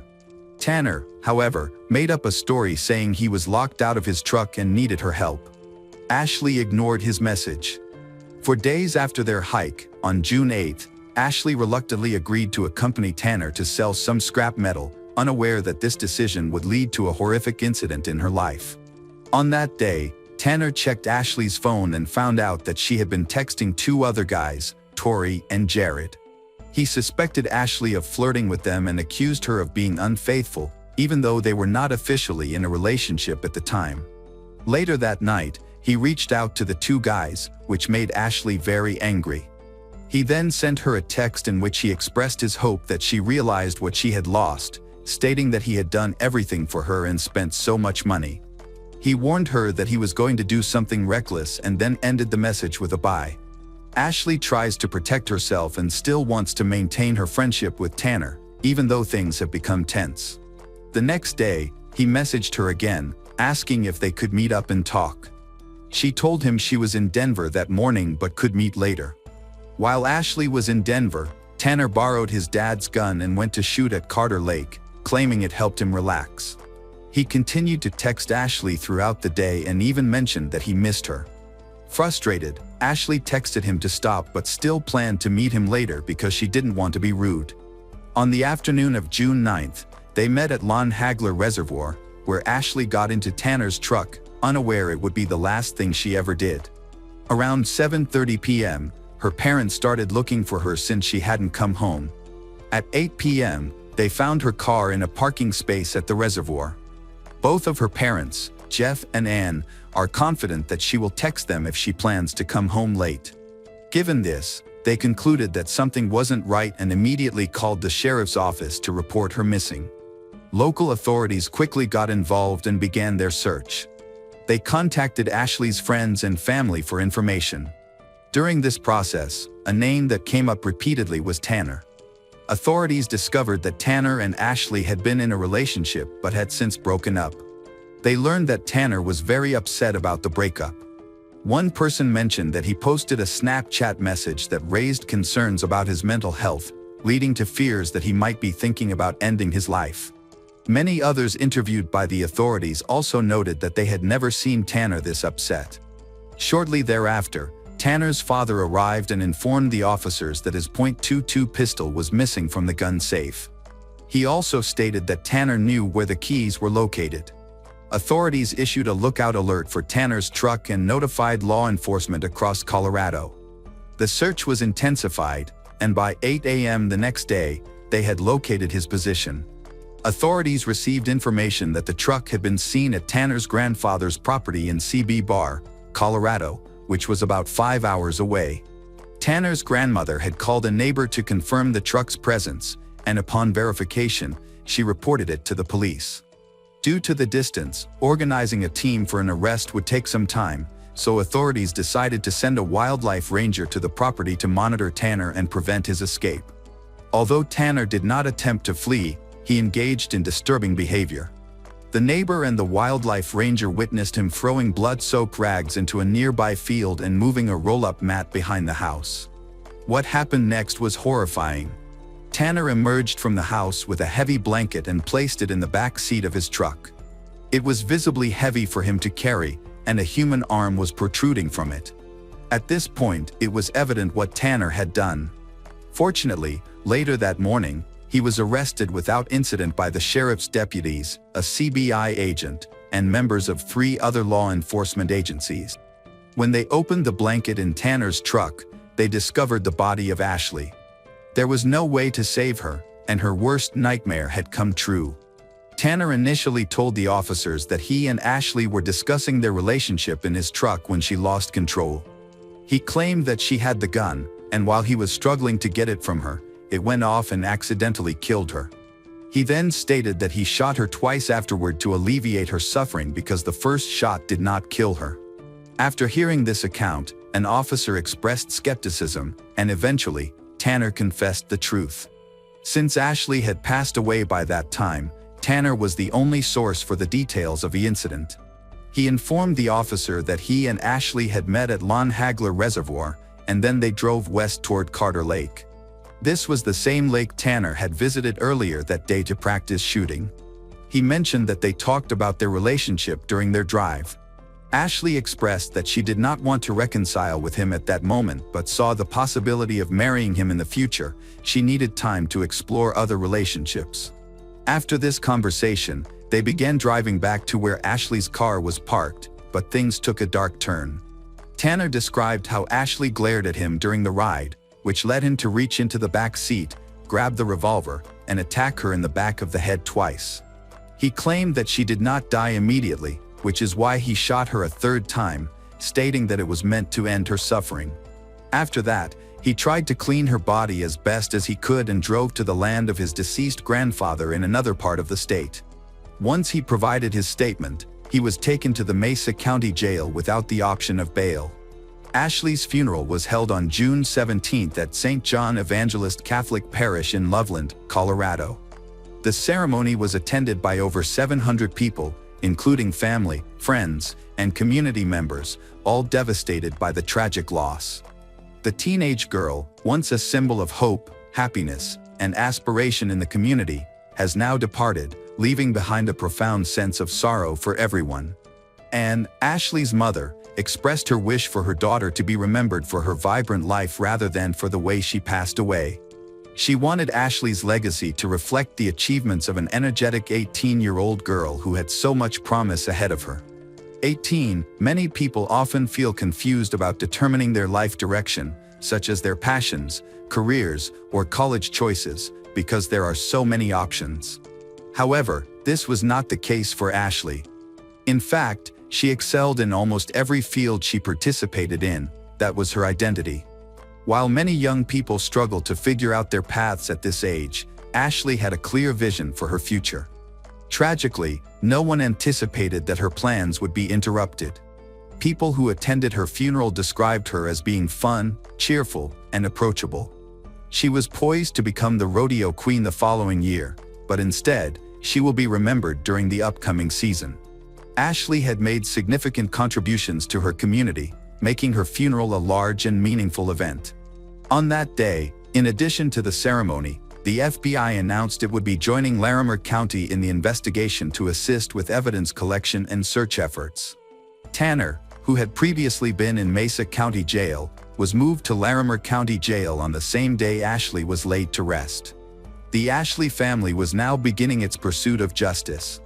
On June 20th, Tanner appeared in court for the first time, facing charges of first-degree murder and second-degree kidnapping. The kidnapping charge stemmed from the allegation that Tanner would not allow Ashley to exit the truck when she attempted to do so. Following Ashley's funeral, her family would endure ongoing grief and suffering, yet they would have to wait a year and a half for legal proceedings to begin. In October 2017, the trial began, with both Tanner and Ashley's family and friends in attendance. It was evident to everyone that Tanner had killed Ashley. The central question was whether the act was premeditated. The prosecution argued that the murder was planned, claiming that Tanner had gone to the lake earlier that morning to test the revolver and find a secluded spot for the crime. The prosecution also noted that the revolver used in the murder was a single-action firearm, requiring manual resetting after each shot. Given that Ashley was shot 3 times, they argued this demonstrated deliberate intent rather than a spontaneous act. The defense, on the other hand, contended that it was not a planned murder and suggested that second-degree murder would be a more appropriate charge. During the trial, Tanner took the stand and described the incident in detail. He admitted to what he had done but denied any intention to kill Ashley. New information emerged during his testimony that had not been included in his initial statement after his arrest. He revealed that he had disposed of both their phones after the murder, but not before texting himself from Ashley's phone, claiming they were not together that afternoon and that she would not meet him. This seemed like a failed attempt to cover his tracks. One shocking revelation came when he disclosed that the night before his arrest, he had broken into his deceased grandfather's home. Once inside, he cleaned up some blood, turned on the TV, and watched cartoons before going to sleep. This bizarre behavior raised a question: how can someone claim to love another person so deeply yet have the capacity to murder them and then watch television afterwards? This remains an unfathomable mystery. At the conclusion of the trial, both families were left devastated by their loss, mourning their children and the futures they had envisioned. While the verdict brought some measure of justice for Ashley, it also marked a grim end for Tanner. The anguish felt by both families was unbearable. Though justice was served, no true winners emerged from this heartbreaking situation. Both families were irreparably damaged in the process. The case highlighted a significant issue: dating violence in the United States.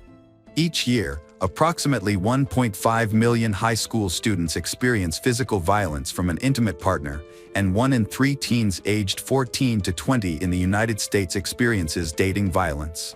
Alarmingly, 81% of parents do not consider teen dating violence to be a serious problem.